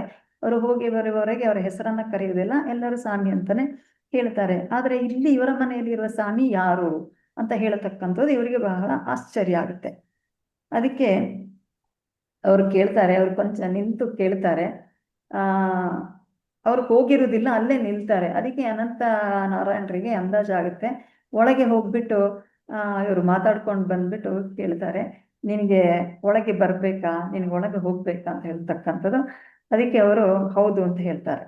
ಇವರು ಮನೆಯೊಳಗೆ ಕರ್ಕೊಂಡು ಹೋಗ್ತಾರೆ. ಇವರನ್ನ ಮನೆಯವರೆಗೆ ಕರ್ಕೊಂಡು ಹೋದರೆ ಅಲ್ಲಿ ಒಳಗಡೆ ಈಸಿ ಚೇರ್ ಅಂತ ಹೇಳ್ತೇವಲ್ಲ, ಆರಾಮ ಕುರ್ಚಿಯಲ್ಲಿ ಒಬ್ಬ ಅಜಾನುಬಾಹು ವೃದ್ಧರೊಬ್ಬರು ಕೂತಿರ್ತಾರೆ. ಅವರು ಖಾಲಿ ಒಂದು ಅರ್ಧ ತೋಳಿನ ಶರ್ಟ್ ಮತ್ತೆ ಒಂದು ಮುಂಡನ್ನ ಉಟ್ಕೊಂಡಿರ್ತಾರೆ. ಅವ್ರನ್ನ ಇವರು ಸೂಕ್ಷ್ಮವಾಗಿ ನೋಡ್ತಾರೆ. ಸೊ ಅವರನ್ನ ನೋಡಿದಾಗ ಅವರು ಒಂಥರ ಕುರ್ಚುಲು ಗಡ್ಡ, ಆಮೇಲೆ ಒಂಥರ ತುಂಬ ಒಂದು ನಾವು ಗ್ಲೋ ಅಂತ ಹೇಳ್ತೇವಲ್ಲ, ಆ ಥರ ಇರತಕ್ಕಂಥ ಕೆನ್ನೆಗಳು ಇದ್ದು, ಅವರ ಕಣ್ಣುಗಳನ್ನು ಇವರು ನೋಡಿದರೆ ಅಂಥ ಒಂದು ಸೂಕ್ಷ್ಮ ಕಣ್ಣುಗಳನ್ನು ನಾನು ಹಿಂದೆಂದೂ ನೋಡಿಲ್ಲ, ಆ ಥರ ಇತ್ತು ಅಂತ ಹೇಳತಕ್ಕಂಥದ್ದನ್ನು ಅವರು ಹೇಳ್ತಾರೆ. ಜೊತೆಗೆ ಅವರು ಸಹ ಇವರನ್ನು ನೋಡಿ, ನಾವು ಎಕ್ಸ್ರೇ ಅಂತ ಹೇಳಿದಾಗ ಹೇಗೆ ನಮ್ಮ ಬಾಡಿ ಎಕ್ಸ್ರೇಯನ್ನು ಮಾಡ್ತಾರೆ, ಅದೇ ರೀತಿಯಲ್ಲಿ ಆ ಸ್ವಾಮಿ ಸಹ ಈ ಹುಡುಗನ ಒಂದು ಎಕ್ಸ್ರೇಯನ್ನು ಮಾಡಿದಂಥ ದೃಷ್ಟಿಯಲ್ಲಿ ಇವನನ್ನು ನೋಡ್ತಾರೆ. ಇವರಿಗೆ ಸ್ವಲ್ಪ ಭಯ ಆಗುತ್ತೆ. ಏನಂತಂದರೆ, ನಾನು ಮುಸಲ್ಮಾನ ಅಂತ ಹೇಳತಕ್ಕಂಥದ್ದು ಇವ್ರಿಗೆ ಗೊತ್ತಾಗ್ಬಿಟ್ಟಿರ್ಬೇಕು, ನಾನು ಯಾಕೆ ಬಂದೆ ಅಂತ ಹೇಳತಕ್ಕಂಥದ್ದು ಇವರಿಗೆ ಗೊತ್ತಾಗಿರ್ಬೇಕು ಅಂತ ಹೇಳತಕ್ಕಂಥ ಭಯ ಸಹ ಇರ್ತದೆ. ಆದರೂ ಧೈರ್ಯ ಮಾಡಿ ಅಲ್ಲೇ ನಿಂತಿರ್ತಾರೆ ಅವರನ್ನು ನೋಡಿಕೊಂಡು. ಆಗ ಆ ಸ್ವಾಮಿ ಏನು ಮಾಡ್ತಾರೆ, ನಕ್ಕು ಕೈ ಸನ್ನೆ ಮಾಡಿ ಬಾ ಅಂತ ಕರೀತಾರೆ, ಹತ್ರ ಬಾ ಅಂತ ಹೇಳತಕ್ಕಂಥವ್ರು. ಇವರು ಧೈರ್ಯ ಮಾಡಿ ಹತ್ರ ಹೋಗಿ ಅವರ ಪಕ್ಕನೆ ಅವರ ಕುರ್ಚಿಗೆ ತಾಗಿ ಅವರು ನಿಂತಿರ್ತಾರೆ. ಸ್ವಾಮಿಗಳು ನಗುತ್ತಲೇ ತಮ್ಮ ಬಲಗೈಯನ್ನು ಮುಂಚಾಚಿ ಅವರ ಹಣೆಯ ಮೇಲೆ ನೇವರಿಸಿ ಹಿಂತಗೊಳ್ತಾರೆ. ತಲೆಯನ್ನು ನೇವರಿಸಿ ಮತ್ತೆ ವಾಪಸ್ ತಗೊಳ್ತಾರೆ. ಆ ಒಂದು ಟಚ್ ಅಂತ ಹೇಳ್ತಾರೆ, ಅದು ಸ್ಪರ್ಶ, ಹಣೆಯಿಂದ ಅನಿರ್ವಚನೀಯ ಆನಂದ ಒಂದು ಚಿಮ್ಮಿ ಅಲೆ ಅಲೆಯಾಗಿ ದೇಹ ಇಡೀ ಆವರಿಸಿಕೊಂಡಂತೆ ಅವರಿಗೆ ಒಂದು ಅನುಭವ ಆಯಿತು. ಪ್ರತಿ ರಾತ್ರಿಯೂ ನನಗಾಗುತ್ತಿದ್ದ ಅನುಭವಕ್ಕಿಂತ ಇದು ಬಹಳ ವಿಚಿತ್ರವಾದ ಒಂದು ಅನುಭವ ಆಗಿತ್ತು. ಕಡಲ ಅಲೆಗಳು ಒಮ್ಮೆಗೆ ಹೇಗೆ ಶಾಂತವಾಗಿ ಮೇಲ್ಮೈ ಅಲೆ ಅಂದರೆ ಒಮ್ಮೆಲೆ ಎದ್ದು ಆ ನಂತರ ಒಂಥರ ಅಲೆ ಇಲ್ಲದಂಥ ಸರೋವರ ಆಗುತ್ತೆ, ಆ ರೀತಿ ನನಗೆ ಆಯಿತು. ಏಕಾಂತವಾಗಿ ಕುಳಿತುಕೊಳ್ಬೇಕು ಅಂತ ಹೇಳತಕ್ಕಂಥ ಒಂದು ಭಾವನೆ ನನ್ನಲ್ಲಿ ಬಂತು. ಅವ್ರೇನು ಮಾಡ್ತಾರೆ, ಅಲ್ಲಿಂದ ಬೇಗನೆ ಒಂದು ಕಾಲು ಕಿತ್ಕೊಳ್ಳೋಣ, ನಾನು ಹೊರಗೆ ಹೋಗೋಣ ಅಂತ ಹೇಳತಕ್ಕಂಥ ಒಂದು ಅಭಿಪ್ರಾಯದಿಂದ ಬಾಗಿಲುವರೆಗೆ ಬಂದಾಗ ಅವ್ರಿಗೊಂದು ಧ್ವನಿ ಕೇಳುತ್ತೆ, ಸ್ವಾಮಿಗಳಿಗೆ ಕಾಲು ಮುಟ್ಟಿ ನಮಸ್ಕರಿಸು ಅಂತ ಹೇಳತಕ್ಕಂಥದ್ದು. ಸೊ ಇವರು ಅಲ್ಲಿ ವಾಪಸ್ ಬರದೆ ಅಲ್ಲೇ ನಿಂತು ಬಾಗಿಲಿಗೆ ಹೊಸ್ತಲಿಗೆ ತಮ್ಮ ಕೈಯಿಂದ ನಮಸ್ಕಾರವನ್ನ ಮಾಡಿ ಅಲ್ಲಿಂದ ಅವರು ವಾಪಸ್ ಹೊರಗೆ ಬಂದ್ಬಿಡ್ತಾರೆ. ವಾಪಸ್ ಬಂದು ಸೀದಾ ಮನೆಗೆ ಓಡೋಡಿ ಬರ್ತಾರೆ. ಬಂದು ಇದನ್ನ ಮನೆಯಲ್ಲಿ ಹೇಳ್ಕೋಬೇಕು ಅಂತ ಅಂದ್ಕೊಂಡಿರ್ತಾರೆ, ಬಟ್ ಆದ್ರೆ ಅವರಿಗೆ ಹೇಳ್ಕೊಳ್ಳಿಕ್ಕೆ ಆಗೋದಿಲ್ಲ. ಈ ಶ್ರೀಯಮ್ಮ ಅವರಿಗೆ ಹಿಂದೆನೂ ಅವ್ರು ಯಾವಾಗ ಪ್ರಥಮವಾಗಿ ಅವರ ಅಂಗಳದಲ್ಲಿ ಹಲಸಿನ ಮರದ ಕೆಳಗೆ ಗುರುವನ್ನ ನೋಡಿದ್ರು, ಅವತ್ತು ಸಹ ಈ ನೋಡಿದಂತಹ ಒಂದು ಅನುಭವನ ನಾನು ಮನೆಯಲ್ಲಿ ಹೇಳ್ಕೊಳ್ಬೇಕು ಅಂದ್ರೆ ಅವರು ಹೇಳ್ಕೊಳ್ಳಿಕ್ಕೆ ಆಗುದಿಲ್ಲ. ಅದೇ ರೀತಿ ಈ ಒಂದು ಘಟನೆಯನ್ನ ಹೇಳ್ಕೋಬೇಕಂದ್ರೂ ಅವರಿಗೆ ಹೇಳ್ಕೊಳ್ಳಕ್ಕೆ ಆಗಿಲ್ಲ. ಅಷ್ಟರಲ್ಲಿ ಅವ್ರ ತಾಯಿ ಬಂದ್ಬಿಟ್ಟು, ಯಾಕೆ ಇಷ್ಟು ಬೇಗ ಬಂದೆ, ಇವತ್ತು ಟ್ಯೂಷನ್ ಇಲ್ವಾ ಅಂತ ಕೇಳ್ತಾರೆ. ಅವ್ರು ಇಲ್ಲ ಅಂತ ಹೇಳ್ತಾರೆ. ನಂತರ ತಿಂಡಿ ತಿನ್ನಕ್ಕೆ ಕರೆದು ಅವರು ತಿಂಡಿಯನ್ನ ತಿಂತಾರೆ. ನೆಕ್ಸ್ಟ್ ಡೇ ಟ್ಯೂಷನಿಗೆ ಹೋದಾಗ ಅಲ್ಲಿ ರಾಮಸ್ವಾಮಿಯವರು ಇತರರು ಹಿಂದಿನ ದಿನ ನಿಮ್ಗೆ ಏನಾಯ್ತು ಅಂತ ಕೇಳ್ತಾರೆ. ಅವರು ಏನು ಸಹ ಬಾಯಿಯನ್ನ ಬಿಡುದಿಲ್ಲ. ಯಾಕಂತಂದ್ರೆ ಅವ್ರು ಅಂದ್ಕೊಳ್ತಾರೆ, ನನಗಾದಂತಹ ಅನುಭವವನ್ನ ನಾನು ಗುಟ್ಟಾಗಿ ಇಟ್ಕೋಬೇಕು. ಹೇಗೆ ಪ್ರೇಮಿಗಳು ಪ್ರಥಮದಲ್ಲಿ ಯಾವುದನ್ನು ಹೇಳದೆ ಅವರ ಪ್ರೇಮ ಪ್ರಣಯ ಸಾಕ್ತಾ ಇರ್ತದೆ, ರಹಸ್ಯವಾಗಿಟ್ಟಿರ್ತಾರೆ. ಅದೇ ರೀತಿ ನಾನು ಸಹ ಈ ಘಟನೆಯನ್ನ ಯಾರಿಗೂ ಹೇಳ್ಕೋಬಾರ್ದು, ಇದನ್ನ ನಾನು ರಹಸ್ಯವಾಗಿ ಇಡಬೇಕು ಅಂತ ಹೇಳತಕ್ಕಂಥದ್ದನ್ನ ಅಂದ್ಕೊಂಡು ಇವರು ಬೇರೆಯವರ ಒಳಿತಿಗಾಗಿಯೇ ಇರುವ ಬಂಗಾರ ವಜ್ರಗಳ ಖಜಾನೆಯಂತೆ ಸೂಕ್ತ ಸಮಯ ಬರುವವರೆಗೂ ನಾನು ಇದನ್ನ ಹೊರ ಹಾಕಬಾರ್ದು ಅಂತ ತೀರ್ಮಾನವನ್ನ ಮಾಡ್ಕೊಂಡಿರ್ತಾರೆ. ಆಮೇಲೆ ಏನಾಗುತ್ತಂದ್ರೆ ಈ ಗೋಪಾಲಸ್ವಾಮಿಯನ್ನ ಇವರು ನೋಡಿದ್ರಲ್ಲ, ಇವರು ಆಕ್ಚುಲಿ ಗೌರವದಿಂದ ಕರೆಯಲ್ಪಡುವ ಗೋಪಾಲ ಪಿಳ್ಳೈ ಎಂದು ಇವರ ಒಂದು ಕುಟುಂಬ ಯಾವುದು ಅಂತ ಹೇಳತಕ್ಕಂಥದ್ದು ಇವರಿಗೆ ಸುಮಾರು ವರ್ಷಗಳ ನಂತರ ತಿಳಿಯುತ್ತೆ. ಯಾಕಂತಂದ್ರೆ ಅವರ ಸಾಕಷ್ಟು ಅವರು ಪ್ರಕಟಿಸಿದಂಥ ಬೋಧನೆಗಳ ಸಂಗ್ರಹ ಇವುಗಳನ್ನ ಇವರಿಗೆ ಪರಿಚಯ ಆಗುತ್ತೆ. ಆವಾಗ ಇವರು ಗೊತ್ತಾಗುತ್ತೆ ಈ ಗೋಪಾಲಸ್ವಾಮಿ ಯಾರು ಅಂತ ಹೇಳತಕ್ಕಂಥದ್ದು. ಇವರು ಆ ಪುಸ್ತಕಗಳನ್ನೆಲ್ಲ ತಿರುತ್ತಾ ಅದನ್ನೆಲ್ಲ ಓದ್ತಾರೆ. ಅದರಲ್ಲಿ ಸಾಮಾನ್ಯವಾಗಿ ಇವರು ಏನನ್ನ ನೋಡ್ತಾರೆ ಅಂತಂದ್ರೆ, ಪ್ರತಿದಿನ ಅವರು ಆಗಾಗ ಹೇಳ್ತಾ ಇರತಕ್ಕಂಥದ್ದು ಆನಂದೋಹಂ ಆನಂದೋಹಂ ಅಚಲ ಪರೋಹಂ ಅಂತ ಹೇಳತಕ್ಕಂಥ ಶಬ್ದವನ್ನ ಆಗಾಗ ಇವರು ಉಚ್ಚಾರಣೆಯನ್ನ ಮಾಡ್ತಾ ಇರತಕ್ಕಂಥದ್ದು ಆ ಪುಸ್ತಕದಲ್ಲಿ ಬರೆದಿರ್ತದೆ. ಸುಮಾರು ಒಂದು 6 ವರ್ಷಗಳ ನಂತರ ಈ ಹಿಂದೆ ಈ ಸ್ವಾಮಿಯನ್ನ ಹೇಗೆ ಈ ಪಿಳ್ಳೆಯವರ ಮನೆಯಲ್ಲಿ ಅವರು ಭೇಟಿಯಾಗಿದ್ರು, ಆವಾಗ ಅವರು ಈ ಹಿಂದೆ ತನ್ನ ತಂದೆಯ ಡ್ರಾಯರ್ ಇಂದ ಕದ್ದು ತೆಗೆದಂತಹ ಗಾಯತ್ರಿ ಮಂತ್ರವನ್ನು ಹೇಗೆ ಅವರು ಉಚ್ಚಾರಣೆಯನ್ನ ಮಾಡ್ತಾ ಇದ್ರು, ಪಠಿಸ್ತಾ ಇದ್ರು, ಅದೇ ಮಂತ್ರ ಅವರಿಗೆ ಗೋಚರ ಸಹ ಆಯ್ತು. ಆಮೇಲೆ ಅದರ ಅರ್ಥವನ್ನು ಸಹ ಅವರು ತಿಳ್ಕೊಂಡ್ರು. ಕೆಲ ಕಾಲ ಅವರು ಅನುಭವಿಸಿದ್ರು. ಯಾಕಂತಂದ್ರೆ ಇನ್ನೊಬ್ಬ ಗುರುಗಳ ಹತ್ರ ಹೋದಾಗ ಮಕ್ಕಳೆಲ್ಲ ಕೂತಿ ಇದನ್ನ ಪಠಿಸ್ತಾ ಇದ್ದಾಗ ಇವರಿಗೂ ಸಹ ಅವಕಾಶ ಕೊಟ್ಟು ಇದನ್ನ ಪಠನೆ ಮಾಡ್ತಾ ಇದ್ರು ಅವರು. ಸೊ ಇದೆಲ್ಲೂ ಸಹ ಅವರಿಗೆ ಕಣ್ಣ ಮುಂದೆ ಬಂತು. ಈ ನಾನು ಪರಮಾನಂದ, ನಾನು ಅಚಲ ಹೇಳತಕ್ಕಂಥದ್ದು ಅವರಿಗೊಂದು ಅನುಭವ ಆಗ್ಲಿಕ್ಕೆ ಪ್ರಾರಂಭ ಆಯಿತು. ಈ ಗೋಪಾಲ ಪಿಳ್ಳೆಯವರು ಹೇಗೆ ಹೀಗಾದ್ರು ಅಂತ ಹೇಳತಕ್ಕಂಥದ್ದನ್ನು ನೋಡೋಣ. ಈ ಗೋಪಾಲ ಪಿಳ್ಳೆ ಅಂತ ಹೇಳತಕ್ಕಂಥವರು ಈ ನಾರಾಯಣ ಗುರುಗಳ ಒಂದು ಅಂದ್ರೆ ಈ ಮಕ್ಕಳ ಅಪ್ಪ ಇದಾರಲ್ಲ ಅವರ ಫ್ರೆಂಡೇ ಆಗಿರ್ತಾರೆ. ಅವರು ಆಕ್ಚುಲಿ ಮುಖ್ಯೋಪಾಧ್ಯಾಯರಾಗಿ ನಿವೃತ್ತಿಯನ್ನು ಹೊಂದಿರ್ತಾರೆ ಒಂದು ಸ್ಕೂಲಲ್ಲಿ. ಆದ್ರೆ ಇವರು ಸಾಮಾನ್ಯವಾಗಿ ಸ್ಕೂಲಿಗೆ ಹೋಗುತ್ತಿದ್ದಂಥ ಸಮಯದಲ್ಲೇ ಕಣ್ಣನ್ನ ತೆರೆದೇ ಧ್ಯಾನವನ್ನ ತನ್ಪಾಡಿಗೆ ತಾನು ಮಾಡ್ತಾ ಇದ್ರು. ತುಂಬಾ ಸಲ ಅವರು ಅದೇ ಸ್ಥಿತಿಯಲ್ಲಿ ಸಮಾಧಿ ಸ್ಥಿತಿಗೆ ಹೋಗ್ತಾ ಇದ್ರು. ಎಷ್ಟೋ ಹೊತ್ತುಗಳ ಕಾಲ ಕೂತ್ರು ಅವ್ರಿಗೆ ಯಾವುದೇ ಜ್ಞಾನ ಇರುವುದಿಲ್ಲ. ಇದನ್ನ ಕಂಡು ಆ ಕಡೆ ಈ ಕಡೆ ನೆರೆಹೊರೆಯವರು ಅವರ ಅಣ್ಣನಿಗೆ ಹೇಳ್ತಾರೆ, ನೋಡಿ ನಿಮ್ ತಮ್ಮ ಹಿಂಗಾಗಿದ್ದಾನೆ, ಹಿಂಗ್ ಕೂತ್ಕೊಳ್ತಾ ಇದ್ದಾರೆ ಅಂತ. ಆಗ ಅಣ್ಣ ಅವರಿಗೆಲ್ಲ ಒಂದೇ ಮಾತನ್ನ ಹೇಳ್ತಾ ಇದ್ರು, ಯಾವುದೇ ಕಾರಣಕ್ಕೆ ಅವರ ತೊಂದರೆಯನ್ನ ಮಾಡಬೇಡಿ, ಅವ್ರನ್ನ ಎಬ್ಬಿಸ್ಲಿಕ್ಕೆ ಹೋಗ್ಬೇಡಿ, ಅವರು ಯಾವ ಸ್ಥಿತಿಯಲ್ಲಿದ್ದಾರೆ ಅದೇ ಸ್ಥಿತಿಯಲ್ಲಿ ಇರ್ಲಿಕ್ಕೆ ಅವರನ್ನ ಬಿಡಿ, ಅವ್ರು ಏನಾದ್ರೂ ಮಾಡ್ಕೊಳ್ಳಿ, ನೀವ್ಯಾರು ಮಧ್ಯಪ್ರವೇಶ ಮಾಡಬೇಡಿ ಅಂತ ಹೇಳತಕ್ಕಂಥ ಮಾತನ್ನ ಹೇಳಿರ್ತಾರೆ. ಅವರು ತುಂಬಾ ಅಂದ್ರೆ ಅವರಿಗೆ ಶಿಕ್ಷಣದಲ್ಲಿ ಇದಿರೋದಿಲ್ಲ, ಏನು ಉತ್ಸಾಹ ಇರುವುದಿಲ್ಲ. ಅವರು ಇಷ್ಟು ಸಲ ಅವರಿಗೆ 20 ವರ್ಷ ಆದ್ರೂ ಅವರು ಸೆಕೆಂಡರಿ ಸ್ಕೂಲ್ ಪರೀಕ್ಷೆಯನ್ನ ಮುಗಿಸೇ ಇರುವುದಿಲ್ಲ. ಯಾಕಂತಂದ್ರೆ ಓದು ಬರಹದ ಬಗ್ಗೆ ಅವರಿಗೆ ಹೆಚ್ಚಿನ ಆಸಕ್ತಿ ಇರುವುದಿಲ್ಲ. ನಂತರ ಒಂದು ದಿನ ಇದ್ದಕ್ಕಿದ್ದ ಹಾಗೆ ಅವರು ಶಾಲೆಯಿಂದ ಅವರೇ ಬಿಡುಗಡೆಯನ್ನ ಹೊಂದಿರ್ತಾರೆ. ಶಾಲೆಯನ್ನ ಬಿಟ್ಬಿಡ್ತಾರೆ, ಓದನ್ನ ನಿಲ್ಲಿಸ್ಬಿಡ್ತಾರೆ. ಅವರ ತಾಯಿಗೆಲ್ಲ ತುಂಬಾ ಈ ಹುಡುಗ ಓದ್ಬೇಕು ಅಂತ ಹೇಳತಕ್ಕಂಥದ್ದು ಇತ್ತು. ಆದ್ರೆ ಇವರು ಓದುವುದನ್ನ ಮುಂದುವರಿಸ್ಲಿಲ್ಲ. ಈ ತಾರುಣ್ಯದಲ್ಲಿ ಅಂದ್ರೆ ಚಿಕ್ಕದಿದ್ದಾಗಲೇ ಗೋಪಾಲ ಪಿಳ್ಳೆ ಅವರಿಗೆ ಅಪರಿಚಿತ ಸ್ಥಳಗಳಲ್ಲಿ ಅಲೆದಾಡುದು ಅಂದ್ರೆ ಬಹಳ ಬಹಳ ಇಷ್ಟ. ಅವರ ಮೆಚ್ಚಿನ ಊರು ಮುಟ್ಟತ್ತರ ಅಂತ ಹೇಳತಕ್ಕಂಥದ್ದು ಶ್ರೀ ನಾರಾಯಣ ಗುರು ಅವರ ಒಂದು ಸ್ಥಳ ಇದು. ನಾರಾಯಣ ಗುರುವರ ಕಥೆಯನ್ನು ಓದತಕ್ಕಂಥದ್ದು, ಮತ್ತೆ ಆ ಕಡೆ ಈ ಕಡೆ ಕಾಡಿಗೆ ಹೋಗತಕ್ಕಂಥದ್ದು, ದೇವಸ್ಥಾನಗಳಿಗೆ ಹೋಗತಕ್ಕಂಥದ್ದು, ಇಂಥದನ್ನ ಅವರು ಮಾಡ್ತಾ ಇದ್ರು. ಇವರು ಮುಂದೆ ಒಂಥರ ಅರಬ್ಬಿ ಸಮುದ್ರದ ಅಲೆಗಳ ಅಬ್ಬರವನ್ನ ಒಂಥರ ವೀಕ್ಷಿಸೋದು, ಮತ್ತೆ ದಡಕ್ಕೆ ಅಪ್ಪಳಿಸುವುದನ್ನ ನೋಡತಕ್ಕಂಥದ್ದು, ಮರಗಳ ಮೇಲೆ ಅವರು ಹತ್ತು ಬಿಟ್ಟು ಒಂಥರ ಉಲ್ಟಾ ಪಲ್ಟಿಯಾಗಿ ಉರುಳಿ ಮಾಡತಕ್ಕಂಥದ್ದು, ಇದನ್ನೆಲ್ಲ ಕೆಲವು ಬಾರಿ ಅವರು ಮಾಡ್ತಾ ಇದ್ರು. ಸಮುದ್ರದಲ್ಲಿ ಹೋಗಿ ಕಪ್ಪೆ ಚಿಪ್ಪುಗಳನ್ನ ಅವರು ಆಯ್ದುಕೊಂಡು ಬಂದು ರಾಶಿ ಹಾಕೊಂಡು ಅದರಲ್ಲಿ ಆಟ ಆಡೋದು, ಇಂಥದನ್ನ ಅವರು ಮಾಡ್ತಾ ಇದ್ರು. ಇದನ್ನೆಲ್ಲ ನೋಡಿನೂ ಇವರ ಪೋಷಕರು ಇನ್ನು ಇವನನ್ನ ಹೆಚ್ಚಿನ ವಿದ್ಯಾಭ್ಯಾಸಕ್ಕೆ ನಾವು ಮುಂದುವರ್ಸಕ್ಕೆ ಆಗುದಿಲ್ಲ ಅಂತ ಹೇಳ್ಕೊಂಡು ಅವರು ಹೇಳುವುದನ್ನು ಸಹ ನಿಲ್ಲಿಸ್ಬಿಡ್ತಾರೆ. ಇವರು ಸಾಮಾನ್ಯವಾಗಿ ಏನ್ ಮಾಡ್ತಾರೆ ಅಂತಂದ್ರೆ ವೇದಾಂತದ ಬಗ್ಗೆ ವಿಸ್ತಾರವಾಗಿ ಮಾತಾಡ್ತಾ ಇದ್ರು. ಇವರು ಮರಗಳ ದಿಬ್ಬಗಳ ಬಗ್ಗೆ ಬರುತ್ತಿದ್ದಂತೆ ಮೌನವಾಗಿ ವೀರಾಸನದಲ್ಲಿ ಅವರು ಕುಳಿತುಕೊಳ್ತಾ ಇದ್ರು. ಕಣ್ಣು ಬಿಟ್ಟುಕೊಂಡು ಅಲುಗಾಡದೆ ಬಹಳ ಕಾಲ ಕೂಡ್ತಾ ಇದ್ರು. ಸಮಾಧಿ ಸ್ಥಿತಿಯಿಂದ ಹೊರಬರುವ ಮುನ್ನ ವಿಚಿತ್ರವಾಗಿ ಅವರು ಗುಡ್ರುತ್ತಾ ಇದ್ರು. ಗೊರ್ರ ಅಂತ ಶಬ್ದ ಮಾಡ್ತಾರಲ್ಲ, ಸಾಮಾನ್ಯವಾಗಿ ನಾವು ನೋಡ್ತೇವೆ ಕೆಲವು ಕಡೆ ಈ ಮೈ ಮೇಲೆ ದರ್ಶನ ಬರುದು ಅಂತ ಹೇಳ್ತೇವೆ. ಸೊ ಆ ಸಮಯದಲ್ಲಿ ಒಂಥರ ಗುಟುರು ಶಬ್ದವನ್ನ ಮಾಡ್ತಾರೆ. ಅಂತಹ ಒಂದು ಗುಟುರು ಶಬ್ದವನ್ನ ಇವರು ಮಾಡ್ತಾ ಇದ್ರು. ಕೆಲವೊಮ್ಮೆ ಗಟ್ಟಿಯಾಗಿ ವಿನಾಕಾರಣ ಯಾವುದೇ ಕಾರಣ ಇಲ್ಲದೇನು ಜೋರಾಗಿ ನಗುವಂಥದ್ದನ್ನು ಸಹ ಮಾಡ್ತಾ ಇದ್ರು.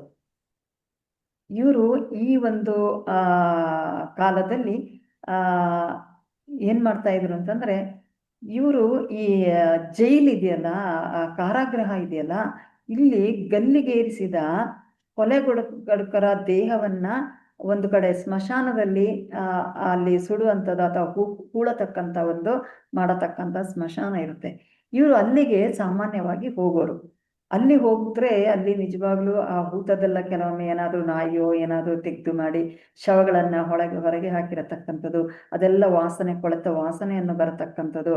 ಆಮೇಲೆ ಕೆಲವು ಸುಟ್ಟಂಥದ್ದು, ಅಂದ್ರೆ ಹೊಸದಾಗಿ ಸುಟ್ಟಂಥದ್ದು, ಆ ಹೊಗೆಯ ವಾಸನೆ ಬರತಕ್ಕಂಥದ್ದು, ಇದೆಲ್ಲ ಇದ್ರೂ ಸಹ ಇವರು ಆ ಜಾಗಕ್ಕೆ ಹೋಗ್ತಾ ಇದ್ರು. ಅಲ್ಲಿ ಇವರು ಒಬ್ರು ಕೂದಲು ಒಂಥರ ಜಡೆ ಕಟ್ಟೋದು ಅಂತ ಹೇಳ್ತಾರಲ್ಲ, ಅಂತಹ ಕೂದಲಿನ ಒಬ್ರು ಜರ್ಜರಿತ ವೃದ್ಧರನ್ನ ಕಾಣ್ತಾರೆ ಅಲ್ಲಿ ಕೂತಿರತಕ್ಕಂಥದನ್ನ. ಅವರು ಸಾಮಾನ್ಯವಾಗಿ ಆತ ಸುಡು ಮರಳಿನ ಮೇಲೆ ಸಂಪೂರ್ಣ ಬರಿಮೈಯಲ್ಲಿ ಕೂತಿರ್ತಾರೆ.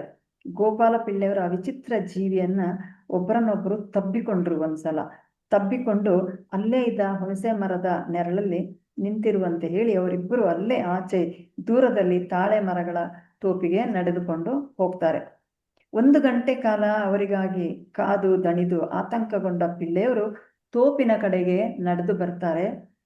ಇಲ್ಲಿ ವಿಚಿತ್ರ ಅವರಿಗೆ ಏನ್ ಕಾಣ್ತದೆ ಅಂತಂದ್ರೆ, ಅಲ್ಲಿದ್ದಂತ ಇಬ್ರು ಸ್ವಾಮಿಗಳು, ಒಬ್ರು ಆ ಜಟೆಯ ವೃದ್ಧರು, ಇನ್ನೊಬ್ರು ಸಹ ಅವರೊಟ್ಟಿಗೆ ಇರ್ತಾರೆ. ಇವರಿಬ್ರು ಸಹ ಅಕ್ಕಪಕ್ಕದಲ್ಲಿ ಬಹಳ ಪ್ರಶಾಂತವಾಗಿ ಮಲ್ಗಿರುವುದನ್ನ ಇವ್ರು ಕಾಣ್ತಾರೆ.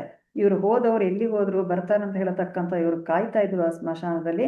ಆದ್ರೆ ಕಾದು ಬಂದಿಲ್ಲ ಅಂತ ಹೇಳಿದಾಗ ಅವ್ರ ಮುಂದೆ ನಡ್ಕೊಂಡು ಹೋದಾಗ ಈ ಇಬ್ರು ಸಹ ಅಕ್ಕಪಕ್ಕದಲ್ಲಿ ಬಹಳವಾಗಿ ಶಾಂತವಾಗಿ ಮಲ್ಗಿರುವುದನ್ನ ನೋಡ್ತಾರೆ. ಇವ್ರ ಹತ್ರ ಹೋಗ್ತಾ ಇದ್ದಂತೆ ಇವರಿಗೊಂಥರ ದಿಗಿಲುಗೊಂಡಂತೆ ಇಬ್ರು ಎದ್ದುಕೊಳ್ಳೋದು ಕೂತ್ಕೊಳ್ತಾರೆ. ಗೋಪಾಲ ಪಿಳ್ಳೆಯವರೊಂದಿಗೆ ಅವರು ಏನ್ ಮಾಡ್ತಾರೆ, ಹೇಳ್ತಾರೆ ಮನೆಗೆ ಹೋಗ್ಲಿಕ್ಕೆ. ಗೋಪಾಲ ಪಿಳ್ಳೆ ಇವರನ್ನ ನೋಡ್ಬಿಟ್ಟು ಮನೆಗೆ ಬರ್ತಾರೆ. ಆದ್ರೆ ಗೋಪಾಲ ಪಿಳ್ಳೆಯರ ಪ್ರಕಾರ ಈ ಸ್ವಾಮಿ ಅಪರಿಚಿತ ವಿಚಿತ್ರ ಮನುಷ್ಯ ಆಗಾಗ ಇವರೊಟ್ಟಿಗೆ ಭೇಟಿ ಆಗ್ತಿದ್ರು. ಸ್ಮಶಾನಕ್ಕೆ ಹೋಗೋದನ್ನ ಮುಂದುವರಿಸಿದ್ರು. ಅಲ್ಲಿ ಈ ವೃದ್ಧ ಆಗಾಗ ಇವರನ್ನ ಭೇಟಿ ಆಗ್ತಾ ಇದ್ರು. ಆದ್ರೆ ಇದು ಏನು, ಯಾಕೆ ಹೀಗಿದ್ದೀರಾ, ಯಾಕೆ ಬರಿಮೈಯಲ್ಲಿದ್ದೀರಾ, ಯಾಕೆ ನೀವು ಸ್ಮಶಾನದಲ್ಲಿ ಇದ್ದೀರಾ ಅಂತ ಕೇಳಿದ್ರೆ ಅವರು ಯಾವುದೇ ಉತ್ತರವನ್ನ ಕೊಡದೆ ಮೌನವಾಗಿ ಇರ್ತಾ ಇದ್ರು. ಕೆಲವು ವರ್ಷಗಳ ನಂತರ ಆಧ್ಯಾತ್ಮಿಕ ಅನ್ವೇಷಕರ ಸಣ್ಣದೊಂದು ಗುಂಪಿನಿಂದ ಗೋಪಾಲ ಸ್ವಾಮಿ ಎಂದು ಕರೆಸಿಕೊಳ್ಳುತ್ತಿದ್ದ ಈ ಗೋಪಾಲ ಪಿಳ್ಳೆ ನಗರದ ಹೋಮಿಯೋಪತಿ ವೈದ್ಯರೊಬ್ಬರ ಚಿಕಿತ್ಸಾಲಯದಲ್ಲಿ ನಡು ರಾತ್ರಿಯ ವೇಳೆಗೆ ತರಗತಿಯನ್ನ ನಡೆಸಲಿಕ್ಕೆ ಪ್ರಾರಂಭ ಮಾಡಿದ್ರು. ಅಲ್ಲಿ ವೇದಾಂತದ ಘನ ಸತ್ಯಗಳನ್ನ ಚರ್ಚಿಸ್ತಾ ಇದ್ರು. ಇವೇ ಚರ್ಚೆಗಳನ್ನು ಸಂಕಲಿಸಿ ಹೊರತಂದ ಒಂದು ಪುಸ್ತಕ ಸಹ ಅರುಳ್ ಮೊರಿಗಳಂತಹ ತಮಿಳಿನ ಪುಸ್ತಕವನ್ನ ಸಹ ಅವರು ಬರೆದ್ರು. ಗೋಪಾಲಸ್ವಾಮಿಯವರು ಆಗಾಗ ಹೋಗ್ತಾ ಇದ್ದ ಇನ್ನೊಂದು ಪ್ರಿಯ ತಾಣ ಅಂತಂದ್ರೆ ಸಮಾಧಿ ತೋಟಂ. ಅಂದ್ರೆ ಇದು ತಿರುವಾಂಕೂರಿನಲ್ಲಿ ಮಹಾರಾಜರಾಗಿದ್ದ ಆಯಿಲ್ಯಂ ತಿರುನಾಳರ ಆಳ್ವಿಕೆಯ ಕಾಲದಲ್ಲಿ ಜೀವಿಸಿದ್ದ ಜಲಂಧರ್ ಯೋಗಿ ಹರಿಹರ ಬ್ರಹ್ಮಶಾಸ್ತ್ರಿಯವರ ಗುರು ಶ್ರೀ ರಾಮದಾಸ್ ಸ್ವಾಮಿಯವರ ಸಮಾಧಿ ಸ್ಥಳ ಇದಾಗಿತ್ತು. ಇಲ್ಲಿಗೂ ಸಹ ಅವರು ಆಗಾಗ ಹೋಗ್ತಾ ಇದ್ರು. ಯಾಕಂದ್ರೆ ಆ ಸ್ವಾಮಿಗಳು ಅಲ್ಲಿ ಜೀವ ಸಮಾಧಿ ಆಗಿದ್ರು. ಅಂದ್ರೆ ಗುರುಗಳು ಜೀವಂತವಾಗಿರುವಾಗಲೇ ಅವರು ಸ್ವ ಇಚ್ಛೆಯಿಂದ ಸಮಾಧಿಯನ್ನ ಪ್ರವೇಶಿಸಿ ಸಂಪೂರ್ಣವಾಗಿ ಮುಚ್ಚಿಬಿಡಲು ಸೂಚನೆಯನ್ನ ಕೊಟ್ಟಿರ್ತಾರೆ. ಅದರಂತೆ ಅಲ್ಲಿ ಅವರ ಜೀವ ಸಮಾಧಿ ಆಗಿರುತ್ತೆ. ಇದನ್ನ ತಿಳ್ಕೊಂಡ ಈ ಗೋಪಾಲಸ್ವಾಮಿಯರು ಅಲ್ಲಿಗೆ ಆಗಾಗ ಹೋಗ್ತಾ ಇದ್ರು. ಗೋಪಾಲಸ್ವಾಮಿಯರು ಶಾಸ್ತ್ರೋಕ್ತ ಪೂಜೆ ನಡೆಸಿ ಆ ಒಂದು ಅಂತಿಮ ಸ್ಥಳ ಅಥವಾ ಈ ಸಮಾಧಿ ಇದೆಯಲ್ಲ ಅಲ್ಲಿಂದ ಅವರು ವಾಪಸ್ ಬರ್ತಾ ಇದ್ರು. ಹಾಗೇನೆ ಒಂದು ದಿನ ಅವರು ಹೋಗ್ತಾ ಇದ್ದ ಹಾಗೆ ಒಂದು ದಿನ ಸಂಪೂರ್ಣವಾದ ಪೂಜೆಯನ್ನ ಮಾಡಿ ಇದೇ ನನ್ನ ಕೊನೆಯ ಭೇಟಿ ಅಂತ ಹೇಳತಕ್ಕಂತ ಒಂದು ಅವರಿಗೆ ಮನಸ್ಸಲ್ಲಿ ಬರ್ತದೆ. ಅವರು ಅದು ನನ್ನ ಕೊನೆಯ ಭೇಟಿ ಅಂತ ಹೇಳ್ಕೊಂಡು ಮನೆಗೆ ಬರ್ತಾರೆ. ಅವರು ಅಲ್ಲಿಂದ ಬಂದ 3ನೆಯ ದಿನವೇ ಅವರು ದೇಹ ತ್ಯಾಗ ಆಗುತ್ತೆ. ಅಂದ್ರೆ 1960 ಮಾರ್ಚ್ 8ನೇ ದಿನ ಅವರು ಅವರಿಗೆ ಒಂದು ಅನಾರೋಗ್ಯ ಬರುತ್ತೆ. ಕಿಬ್ಬೊಟ್ಟೆಯಲ್ಲಿ ಅವರಿಗೆ ನೋವು ಕಾಣಿಸ್ಕೊಳ್ಳುತ್ತೆ. ಅದಕ್ಕೆ ಒಂದು ಸರ್ಜರಿನೂ ನಡೆದಿರ್ತದೆ. ಆಗ ಅವ್ರು ಹೇಳ್ತಾರೆ, ನನಗೆ ಸರ್ಜರಿ ಮಾಡಿಸ್ಬೇಡಿ, ನೀವು ಈಗ ಸರ್ಜರಿಯನ್ನ ಮಾಡಿಸಿದ್ರೆ ನನಗೆ ಮತ್ತೆ ನೀವು ಇನ್ನೊಮ್ಮೆ ಸರ್ಜರಿಯನ್ನ ಮಾಡಬೇಕಾಗುತ್ತೆ ಅಂತ ಹೇಳತಕ್ಕಂತ ಮಾತನ್ನ ಹೇಳಿರ್ತಾರೆ. ಆದ್ರೂ ಅವರಿಗೆ ಸರ್ಜರಿ ನಡೆದಿರ್ತದೆ. ಆದ್ರೆ 1960ರಲ್ಲಿ ಮತ್ತೆ ಅವರಿಗೆ ಆ ನೋವು ಕಾಣಿಸ್ಕೊಳ್ಳುತ್ತೆ. ಆವಾಗ ಮತ್ತೆ ಅವರಿಗೆ ಸರ್ಜರಿ ಮಾಡಬೇಕು ಅಂತ ಹೇಳ್ತಾರೆ.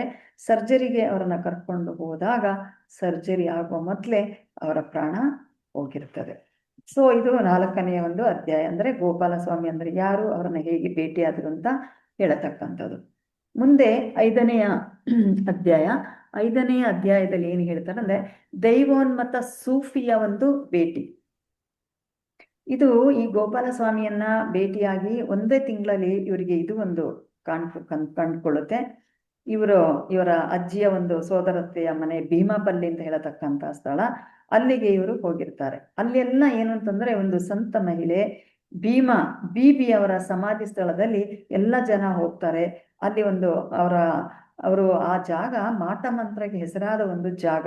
ಈ ಮೈ ಮೇಲೆ ಭೂತ ಪ್ರೇತಗಳು ಇರ್ತಾವಲ್ಲ, ಅಂತಹವರು ಅಲ್ಲಿ ಬರ್ತಾರೆ. ಅವರ ಒಂದು ಆಶೀರ್ವಾದದಿಂದ, ಅವರ ಒಂದು ಸ್ಪರ್ಶದಿಂದನೇ ಎಲ್ಲವೂ ಗುಣ ಆಗ್ತದೆ ಅಂತ ಹೇಳತಕ್ಕಂಥ ನಂಬಿಕೆ ಅಲ್ಲಿ ಎಲ್ಲ ಸ್ಥಳೀಯರಿಗಿರ್ತದೆ. ದೂರದ ಊರುಗಳಿಂದ, ಕೇರಳದಿಂದ, ಬೇರೆ ಬೇರೆ ವಿಭಾಗದಿಂದ ಸಹ ಬರ್ತಾರೆ ಇವರ ಒಂದು ಚಿಕಿತ್ಸೆಗೋಸ್ಕರ ಅಥವಾ ಒಂದು ಆಶೀರ್ವಾದಕ್ಕೋಸ್ಕರ. ಇಲ್ಲಿ ತೀರಾ ಉನ್ಮತ್ತರಾಗಿ ವ್ಯಗ್ರವಾಗಿರೋರನ್ನು ಅಲ್ಲಿ ಅವರು ಕಾಣ್ತಾರೆ. ಅಂದ್ರೆ ಇವರನ್ನ ಕೆಲವರು ಇವರ ಒಂದು ಆಟಿಟ್ಯೂಡ್ನ ನೋಡೋಕ್ಕಾಗದೆ ಕರ್ಕೊಂಡು ಬಂದ ಕುಟುಂಬದವರು ಕೆಲವರು ಆವೇಶದಿಂದ ವಿಚಿತ್ರವಾಗಿ ವರ್ತನೆಯನ್ನ ಮಾಡ್ತಾರಲ್ಲ, ಇವರನ್ನ ಮರಕ್ಕೆ ಕಟ್ಟಿ ಹಾಕತಕ್ಕಂಥದ್ದು. ಹಾಗೂ ಕೆಲವರು ಬಿಟ್ಬಿಡ್ತಾರೆ, ವಿಚಿತ್ರ ವರ್ತನೆಯಿಂದ ಇರ್ತಾರೆ. ಸಾಮಾನ್ಯವಾಗಿ ಗುರುವಾರ ಹಾಗೂ ಶುಕ್ರವಾರಗಳಂದು ಇಲ್ಲಿ ಈ ಮುಗ್ಧ ಜೀವಿಗಳು ಬಂದು ಕಾದಿರ್ತಾರೆ ಈ ಸಮಾಧಿಯ ಪಕ್ಕ. ಅವರನ್ನ ಒಬ್ಬೊಬ್ಬರಾಗಿ ಅವರು ಕರೀತಾರೆ. ಕರೆದ ನಂತರ ಹೋಗಿ ಅವರಿಗೂ ಆಶೀರ್ವಾದನ ಮಾಡ್ತಾರೆ. ಕೆಲವರಂತೂ ಕಣ್ಣನ್ನೆಲ್ಲ ದಪ್ಪವಾಗಿ ಮಾಡಿಕೊಂಡು ತುಂಬಾ ಗಟ್ಟಿಯಾಗಿ ಕಿರ್ಚತಕ್ಕಂಥದ್ದು, ಒಂಥರ ಚಿತ್ರಹಿಂಸೆಯನ್ನ ನೀಡಬೇರಿ ಅಂತ ಹೇಳತಕ್ಕಂಥ ಕಿರ್ಚ್ಕೊಳ್ಳತಕ್ಕಂಥದ್ದು, ಇಂಥದೆಲ್ಲ ಬೇರೆ ಬೇರೆ. ಉದಾಹರಣೆಗಂದ್ರೆ ನಾನು ಈ ಆಳಂದದಲ್ಲಿ ಇದೆಯಲ್ಲ, ಆಳಂದದಲ್ಲಿ ಅದಕ್ಕೆ ಏನ್ ಹೇಳ್ತಾರೆ, ದತ್ತಾತ್ರೇಯ ದೇವರ ಒಂದು ದೇವಸ್ಥಾನ ಇದೆಯಲ್ಲ, ಅಲ್ಲಿ ನಾನು ಇದನ್ನ ನೋಡಿದ್ದೆ. ಅಲ್ಲಿ ತುಂಬಾ ಜನ ಮೈ ಮೇಲೆ ಬಂದವರು ಬರ್ತಾರೆ. ಅಲ್ಲಿ ಅವರನ್ನ ದೇವಸ್ಥಾನದ ಸುತ್ತ ಎಲ್ಲ ಹೋಗಿ ಅವರಿಗೆ ತೀರ್ಥವನ್ನೆಲ್ಲ ಹಾಕಿ ಬಿಡುಗಡೆ ಮಾಡತಕ್ಕಂಥದ್ದು ವಿಚಿತ್ರವಾದ ಜನಗಳನ್ನ ನಾನು ಅಲ್ಲಿ ನೋಡಿದೆ. ಇದೇ ರೀತಿ ಇದು ಸಹ ಏನು ಅಂತಂದ್ರೆ ಇಲ್ಲಿ ಒಂದು ಮೋಸ್ಟ್ಲಿ ಗಾಣಗಾಪುರದಲ್ಲಿ ಈ ಒಂದು ದೈವ ಬಿಡಿಸ್ತಕ್ಕಂಥ ಒಂದು ಪ್ರಕ್ರಿಯೆ ನಡೆಯುತ್ತೆ. ಅದೇ ರೀತಿ ಇಲ್ಲಿ ಈ ಒಂದು ಸೂಫಿ ಮಹಿಳೆ ಸಹ ಮಾಡತಕ್ಕಂಥದ್ದು. ಇಲ್ಲಿ ಇವರಿಗೆ ಎಲ್ಲಿ ಇಂಥ ಏನು ಸಮಸ್ಯೆ ಇದೆ, ಇವರು ಈ ಸೂಫಿ ಹತ್ರ, ಈ ಸಮಾಧಿ ಹತ್ರ ಹೋದ್ರೆ ಖಂಡಿತ ಗುಣ ಆಗ್ತದೆ ಅಂತ ಹೇಳ್ತಕ್ಕಂಥ 100% ಇವರಿಗೆ ಒಂದು ನಂಬಿಕೆ ಸಹ ಇರ್ತದೆ. ಈ ಇವರು ಹೇಗೆ ಆದ್ರು ಅಂತಂದ್ರೆ, ಈ ಸೂಫಿ ಮಹಿಳೆ ಮತ್ತೆ ಅವರ ಮಗ ಸತ್ತಾಗ ಆ ಶವ ಪೆಟ್ಟಿಗೆಯಲ್ಲಿ, ಸಾಮಾನ್ಯವಾಗಿ ಮುಸಲ್ಮಾನರು ಶವ ಪೆಟ್ಟಿಗೆಯಲ್ಲಿ ಹಾಕಿ ಅದನ್ನು ಹೂಳ್ತಾರೆ. ಈ ಶವ ಪೆಟ್ಟಿಗೆಯನ್ನ ಅರಬ್ಬಿ ಸಮುದ್ರದ ಮೇಲೆ ತೇಲ್ಲಿಕ್ಕೆ ಬಿಟ್ಬಿಡ್ತಾರಂತೆ. ಆ ನಂತರ ಅದು ಇಲ್ಲಿ ಬಂದು ಈ ಶವ ಪೆಟ್ಟಿಗೆ ಸಿಗುತ್ತೆ. ಇದನ್ನ ಸ್ಪರ್ಶನೆ ಮಾಡಿದವರಿಗೆಲ್ಲ ಒಂಥರ ಆಹ್ವಾನ ಆಗ್ತದೆ ಅಂತ ಹೇಳ್ತೇವಲ್ಲ, ಅಂತ ಒಂದು ಅನುಭವ ಆಗ್ತಾ ಇತ್ತು. ಈ ಕಾರಣಕ್ಕೆ ಅವಳದೇ ಒಂದು ಸಮಾಧಿಯನ್ನ ಅಲ್ಲಿ ಅವರು ನಿರ್ಮಾಣವನ್ನ ಮಾಡಿ, ಅಲ್ಲಿ ಆಸುಪಾಸಿನೆಲ್ಲ ಮುಸಲ್ಮಾನ ಮೀನುಗಾರರ ನಂಬಿಕೆಯಂತೆ ಅದು ಮೀನುಗಾರರಿಗೆ ಆ ಪೆಟ್ಟಿಗೆಯನ್ನು ಸಿಕ್ಕುದು. ಸೊ ಅದನ್ನ ಮುಟ್ಟಿದ ತಕ್ಷಣ ಅವರಿಗೆ ಒಂಥರ ಅನುಭವ ಆಗುತ್ತೆ. ಅದಕ್ಕೋಸ್ಕರ ಅವರು ಸಮಾಧಿಯನ್ನ ಅಲ್ಲಿ ನಿರ್ಮಾಣವನ್ನ ಮಾಡ್ತಾರೆ. ಸೊ ಇವರೆಲ್ಲ ತುಂಬಾ ನಂಬಿಕೆಯಿಂದ ಇದನ್ನ ಅನುಸರಣೆ ಮಾಡಿಕೊಂಡು ಹೋಗ್ತಾರೆ. ಇದರ ಪಕ್ಕನೆ ಒಂದು ದರ್ಗಾ ಸಹ ಇರ್ತದೆ. ಈ ದರ್ಗದ ಒಳಗೆ ಸಾಮಾನ್ಯಗೆ ಹೋದವರು ಒಂಥರ ಅಲ್ಲಿ ಕೊಳಕಾದ ಬಂದವರಿಗೆ ವಸತಿ ನಿಲಯಗಳೆಲ್ಲ ಇರ್ತವೆ. ದೂರದಿಂದ ಬಂದವರು ಅಲ್ಲಿ ಇದ್ದು ಈ ಒಂದು ಸಮಾಧಿಯಲ್ಲಿ ಹೋಗಿ ಇವರ ಒಂದು ಆಶೀರ್ವಾದವನ್ನ ಪಡ್ಕೊಂಡು ಬರತಕ್ಕಂಥದ್ದು ಇತ್ತು. ಇಲ್ಲಿ ಸಾಮಾನ್ಯವಾಗಿ ತೆಂಗಿನ ಮರ ಮತ್ತೆ ಕಲ್ಲಿನ ಮರದ ಕಂಬಗಳು ಎಲ್ಲವೂ ಸಹ ಇರ್ತದೆ. ವ್ಯಾಧಿಗ್ರಸ್ತರಲ್ಲಿ ಕೆಲವರನ್ನು ಆ ಕಂಬಗಳಿಗೆ, ತೆಂಗಿನ ಮರಗಳಿಗೆ ಕಟ್ಟಿ ಹಾಕುವಂಥದ್ದು ಸಹ ಇಲ್ಲಿ ಕಾಣ್ತಾ ಇತ್ತು. ತುಂಬಾ ಜನ ಒಂಥರ ತುಂಬಾ ವೀಕ್ ಆಗಿ ಕಣ್ಣುಗಳೆಲ್ಲ ಉಳಿಬಿಟ್ಟು ತಮ್ಮ ಸ್ಥೂಲ ಶರೀರದಲ್ಲಿ ಇದ್ದವರು ಸಹ ಇಲ್ಲಿ ಬರ್ತಾ ಇದ್ರು. ಒಂಥರ ನತದೃಷ್ಟಗಳು ಅಂತ ಹೇಳ್ತಾರಲ್ಲ, ಅಂತವರು. ದರ್ಗದ ಒಳಗೆ ಪ್ರವೇಶಿಸಿದರೆ ಸಮಾಧಿದ್ದ ಆವರಣದ ಮುಂದಿನ ಹಜಾರದಲ್ಲಿ ಕಿಕ್ಕಿರಿದ ಜನ, ಅಂದ್ರೆ ಫುಲ್ ಜನ ಇರ್ತಾರೆ ಅಲ್ಲಿ. ಹಜಾರದ ಒಂದು ಬದಿ ರೋಗಿಗಳಿಗೆ ಮೀಸಲಾಗಿದ್ದರೆ ಇನ್ನೊಂದು ಬದಿ ಭಕ್ತರಿಗೆ. ಇಲ್ಲಿ ಕೇವಲ ಈ ಸಮಸ್ಯೆ ಇರುವವರು ಮಾತ್ರ ಬರುವುದಲ್ಲ, ಸಾಮಾನ್ಯವಾಗಿ ಆ ಒಂದು ಆಶೀರ್ವಾದನ ಪಡಿಲಿಕ್ಕೆ ನಾವು ಹೇಗೆ ದೇವಸ್ಥಾನದ ದೇವರ ದರ್ಶನವನ್ನ ಪಡಿತೇವೆ, ಹಾಗೇನೆ ಈ ದರ್ಗಕ್ಕೆ ಜನಗಳು ಬರ್ತಾ ಇದ್ರು, ಭಕ್ತರು ಬರ್ತಾ ಇದ್ರು. ಸಾಮಾನ್ಯವಾಗಿ ಎಲ್ರಿಗೂ ಗೊತ್ತಿದೆ, ಒಂದು ದರ್ಗಾ ಅಂತ ಹೇಳಿದಾಗ ಅವರ ಗೋರಿಯನ್ನ ಹಸಿರು ಬಣ್ಣದ ಬಟ್ಟೆಯಿಂದ ಮುಚ್ಚಿರತಕ್ಕಂಥದ್ದು ಅಲ್ಲೇ ಇರ್ತಾ ಇತ್ತು. ಮತ್ತೆ ಬಲ್ಬ್ಗಳು ಯಾವಾಗಲೂ ಸದಾ ಉರಿತಾ ಇರತಕ್ಕಂತಂದ್ರೆ ಬೆಳಕು ಇರ್ಲಿ ಅಂತ ಹೇಳತಕ್ಕಂಥದ್ದು. ಆಮೇಲೆ ಸಾಮಾನ್ಯವಾಗಿ ಈ ಮುಲ್ಲಾಗಳು ಬಂದು ಇಲ್ಲಿ ಬಾಳೆಹಣ್ಣುಗಳನ್ನೆಲ್ಲ ಅಲ್ಲಿಗೆ ಅರ್ಪಿಸ್ತಾರೆ. ಕುರಾನ್ನ ಕೆಲವು ಸಾಲುಗಳನ್ನ ಅಲ್ಲಿ ಪಠನವನ್ನ ಮಾಡ್ತಾರೆ. ನಾವು ಹೇಗೆ ಶ್ಲೋಕವನ್ನ ಹೇಳ್ತೇವೆ ಅದೇ ರೀತಿಯಲ್ಲಿ. ಸೊ ಈ ಪ್ರಾರ್ಥನೆ ಎಲ್ಲ ಮಾಡಿಕೊಂಡು ಅವರು ಅಲ್ಲಿ ಸಕ್ಕರೆ ಮತ್ತು ಗುಲಾಬಿ ಹೂವಿನ ಎಸಳನ್ನ ಪ್ರಸಾದವಾಗಿ ಕೊಡ್ತಾರೆ. ಇದನ್ನೆಲ್ಲ ಸ್ವೀಕರಿಸಿ ಜನಗಳು ಹೋಗತಕ್ಕಂಥದ್ದನ್ನ ಕಾಣ್ತಾರೆ. ಇವರು ಈ ತರ ಅಲ್ಲೇ ನಿಂತ್ಕೊಂಡು ಇದನ್ನೆಲ್ಲ ನೋಡ್ತಾ ಇದ್ದಾಗ ಅಲ್ಲಿ ಅವರು ಒಬ್ರು ಇರ್ತಾರೆ ವ್ಯಕ್ತಿ, ಅಂದ್ರೆ ಒಬ್ಬೊಬ್ಬರನ್ನೇ ಈ ವ್ಯಾಧಿಗ್ರಸ್ತರು ಏನಿದ್ದಾರೆ ಅವ್ರನ್ನ ಒಬ್ಬರೊಬ್ಬರೇನೆ ಕರೆದ್ಬಿಟ್ಟು ಅವರಿಗೆ ಆಶೀರ್ವಾದನ ಕೊಡತಕ್ಕಂತನ ಮಾಡ್ತಾ ಇರ್ತಾರೆ. ಅವರವರ ಸರದಿ ಅವರನ್ನ ಕರೆದಾಗ ಅವ್ರು ಹೋಗ್ತಾರೆ. ಹೀಗೆ ನಿಂತಿದ್ದಾಗ ಒಂದು ದಿನ ಒಬ್ಬ ನಡು ವಯಸ್ಸಿನ ಮನುಷ್ಯ ನಿಂತಿರ್ತಾರೆ. ಇದ್ದಕ್ಕಿದ್ದ ಹಾಗೆ ಅವರು ಎದ್ದು ವಿಚಿತ್ರವಾಗಿ ವರ್ತಿಸಲು ಆರಂಭ ಮಾಡ್ತಾರೆ. ಇವರಿಗೆ ಮೊದಲಿಗೆ ನೋಡಿದಾಗ ಬಹಳ ಭಯ ಆಗುತ್ತೆ, ಆದ್ರೂ ಅವರು ನಿಂತಿರ್ತಾರೆ. ಜೊತೆಗೆ ಇವರನ್ನ ನೋಡ್ತಾರೆ. ಶ್ರೀಯಂ ಅವರು ಚಿಕ್ಕ ಹುಡುಗ ಇರ್ತಾರೆ. ಇವರನ್ನ ನೋಡ್ಬಿಟ್ಟು ಆ ವೃದ್ಧ ಏನ್ ಮಾಡ್ತಾರೆ, ಜೋರಾಗಿ ಕಿರ್ಚಲಿಕ್ಕೆ ಪ್ರಾರಂಭ ಮಾಡ್ತಾರೆ. ಏನು ಅಂತಂದ್ರೆ, ನೀನು ನನ್ನನ್ನ ಕಂಡುಬಿಟ್ಟೆ, ನೀನು ನನ್ನನ್ನ ಗುರ್ತಿಸ್ಬಿಟ್ಟೆ, ನನ್ನನ್ನ ಕಂಡು ಹಿಡಿದು ಬಿಟ್ಟೆ, ನನ್ನನ್ನು ಸುಡ್ಲಿಕ್ಕೆ ನೀನು ಪ್ರಯತ್ನವನ್ನ ಮಾಡ್ತೀಯ, ಅದರಿಂದ ನಾನು ಹೋಗುದಿಲ್ಲ ಅಂತ ಹೇಳ್ತಾರೆ. ಮುಂದಕ್ಕೆ ಜಿಗಿದು ಗೋರಿದ್ದ ಆವರಣದ ಬಾಗಿಲಿನಡೆಗೆ ಓಡ್ಬಿಟ್ಟು ಹೊಸ್ತಿಲಿಗೆ ತಲೆ ಬಡಿಯುತ್ತಾ, ಆಗ್ಲಿ ನಾನು ಹೋಗ್ತೇನೆ, ನನ್ನನ್ನು ಸುಡಬೇಡ ಅಂತ ಹೇಳತಕ್ಕಂಥದ್ದನ್ನ ಕಿರ್ಚ್ಕೊಳ್ತಾರೆ. ಇದನ್ನ ನೋಡ್ಬಿಟ್ಟು ಇವರೊಟ್ಟಿಗೆ ಹೋದಂತಹ ಇವರ ಅಜ್ಜಿ, ಇವರ ದೊಡ್ಡಪ್ಪವರಿಗೆಲ್ಲ ತುಂಬಾ ಆಶ್ಚರ್ಯ ಆಗುತ್ತೆ. ಜೊತೆಗೆ ಶ್ರೀಯಂ ಅವ್ರಿಗೂ ಆಗ್ತದೆ, ಇವ್ರು ಯಾಕೆ ಹೀಗೆ ಮಾಡಿದ್ರು ಅಂತ ಹೇಳಿ. ಚಿಕ್ಕ ಹುಡುಗ, ಇದು ಏನು ಅಂತ ಹೇಳತಕ್ಕಂಥದ್ದು ಅವರಿಗೆ ಬಹಳ ಭಯನೂ ಆಗುತ್ತೆ. ಆದ್ರೆ ಅವರು ಇದು ಏನು ಧೃತಿಗೆಡದೆ ಅಲ್ಲೇ ನಿಂತಿರ್ತಾರೆ. ಸ್ವಲ್ಪ ಹೊತ್ತಾದ್ಮೇಲೆ ಆ ಕಿರ್ಚುತ್ತಾ ಆ ವ್ಯಕ್ತಿ ಮೂರ್ಛೆ ಹೋದ ಹಾಗೆ ಕೆಳಗೆ ಬೀಳ್ತಾರೆ. ಆಮೇಲೆ ಅವರು ಒಂಥರ, ಇವರಿಗೂ ಆಗುತ್ತೆ ಇದು ಏನಿದು ಒಂಥರ ಅಸಹ್ಯ ಭಾವನೆ ಇವರಿಗೆ ಬರುತ್ತೆ.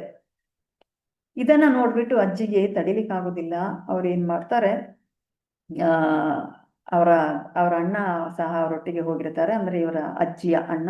ಅವರಿಗೆ ಕರೆದ್ಬಿಟ್ಟು, ಬೇಡ, ನಾವು ಇಲ್ಲಿಂದ ಮೊದಲು ಈ ಜಾಗವನ್ನ ಖಾಲಿ ಮಾಡೋಣ ಅಂತ ಹೇಳ್ತಕ್ಕಂಥ ಮಾತನ್ನ ಹೇಳ್ಬಿಟ್ಟು, ಈ ಹುಡುಗನನ್ನ ಎಲ್ಲಿ, ಈ ಶ್ರೀಯಮ್ಮ ಅವರನ್ನ, ಚಿಕ್ಕ ಬಾಲಕರನ್ನ ಎಲ್ಲಿ ಅವರು ಎಳ್ಕೊಂಡು ಹೋಗ್ಬಿಡ್ತಾರೆ ಅಂತಕ್ಕಂಥ ಭಯದಿಂದ ಮೊದಲು ನಾವು ಇಲ್ಲಿಂದ ಜಾಗ ಖಾಲಿ ಮಾಡೋಣ ಅಂತ ಹೇಳಿ ಅವರಲ್ಲಿ ವೇಗವಾಗಿ ನಡೀತಾ ಅವರಲ್ಲಿಂದ ಹೊರಗೆ ಬರ್ತಾರೆ.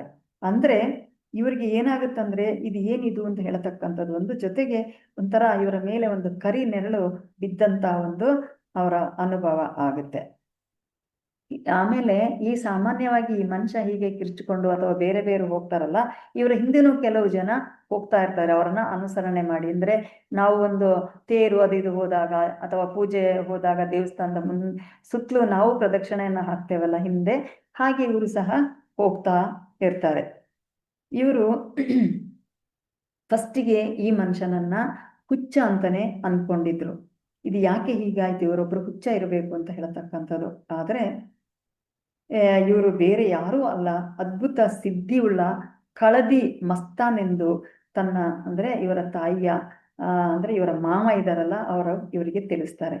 ದೈವ ಪ್ರೇಮದಿಂದ ಉನ್ಮತ್ತನಾಗಿದ್ದ ಆತನಿಗೆ ಬಾಹ್ಯ ಪ್ರಪಂಚದ ಅರಿವೇ ಇರಲಿಲ್ಲ. ಕೆಲ ಪವಿತ್ರಾತ್ಮರು ಹೀಗೆ ಎಂದು ಮಾಮ ಆ ಮಾತನ್ನು ಬಿಡಿಸಿ ಹೇಳ್ತಾರೆ. ಆದರೆ ಆಗ ಅವರಿಗೆ ಅರ್ಥ ಆಗಿರ್ಲಿಲ್ಲ. ಆತ ಬತ್ತಲೆ, ಆ ಮನುಷ್ಯ ಆಕ್ಚುಲಿ ಬತ್ತಲೆ ಆಗಿದ್ರು.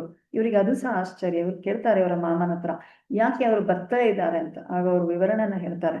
ಅವ್ರು ಯಾವಾಗ್ಲೂ ಅದೇ ಸ್ಥಿತಿಯಲ್ಲಿ ಇರೋದು. ಕೆಲವರು ಇದನ್ನು ನೋಡ್ಬಿಟ್ಟು ಬಟ್ಟೆಯನ್ನ ಕೊಡ್ತಾರೆ, ಬಟ್ ಆ ಬಟ್ಟೆಯನ್ನ ಅವ್ರು ತಕ್ಷಣವೇ ಬಿಚ್ಚಿ ಇತರ ಯಾರಿಗೆ ಬಟ್ಟೆ ಇಲ್ಲ, ಭಿಕ್ಷುಕರಿದ್ದಾರೆ, ಅವರಿಗೆ ಕೊಟ್ಟು ಇವರು ಇದೇ ರೀತಿ ಬತ್ತಲೆಯಾಗಿಯೇ ಓಡಾಡ್ತಾ ಇರ್ತಾರೆ. ಭಿಕ್ಷುಕರಂತಾನೆ ಓಡಾಡ್ತಾ ಇರತಕ್ಕಂತಹ ಮಾತನ್ನ ಹೇಳ್ತಾರೆ.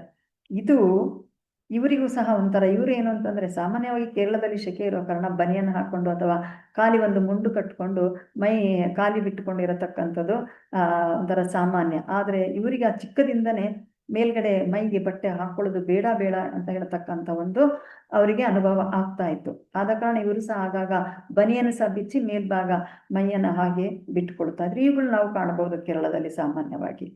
ಸೊ ಆಗ ಇವರಿಗೆ ನೆನಪಾಗುತ್ತೆ, ಸೊ ನನಗೂ ಅಂಥದ್ದೇ ಒಂದು ಇರಬಹುದಾ ಏನೋ ಅಂತ ಹೇಳತಕ್ಕಂಥದ್ದು.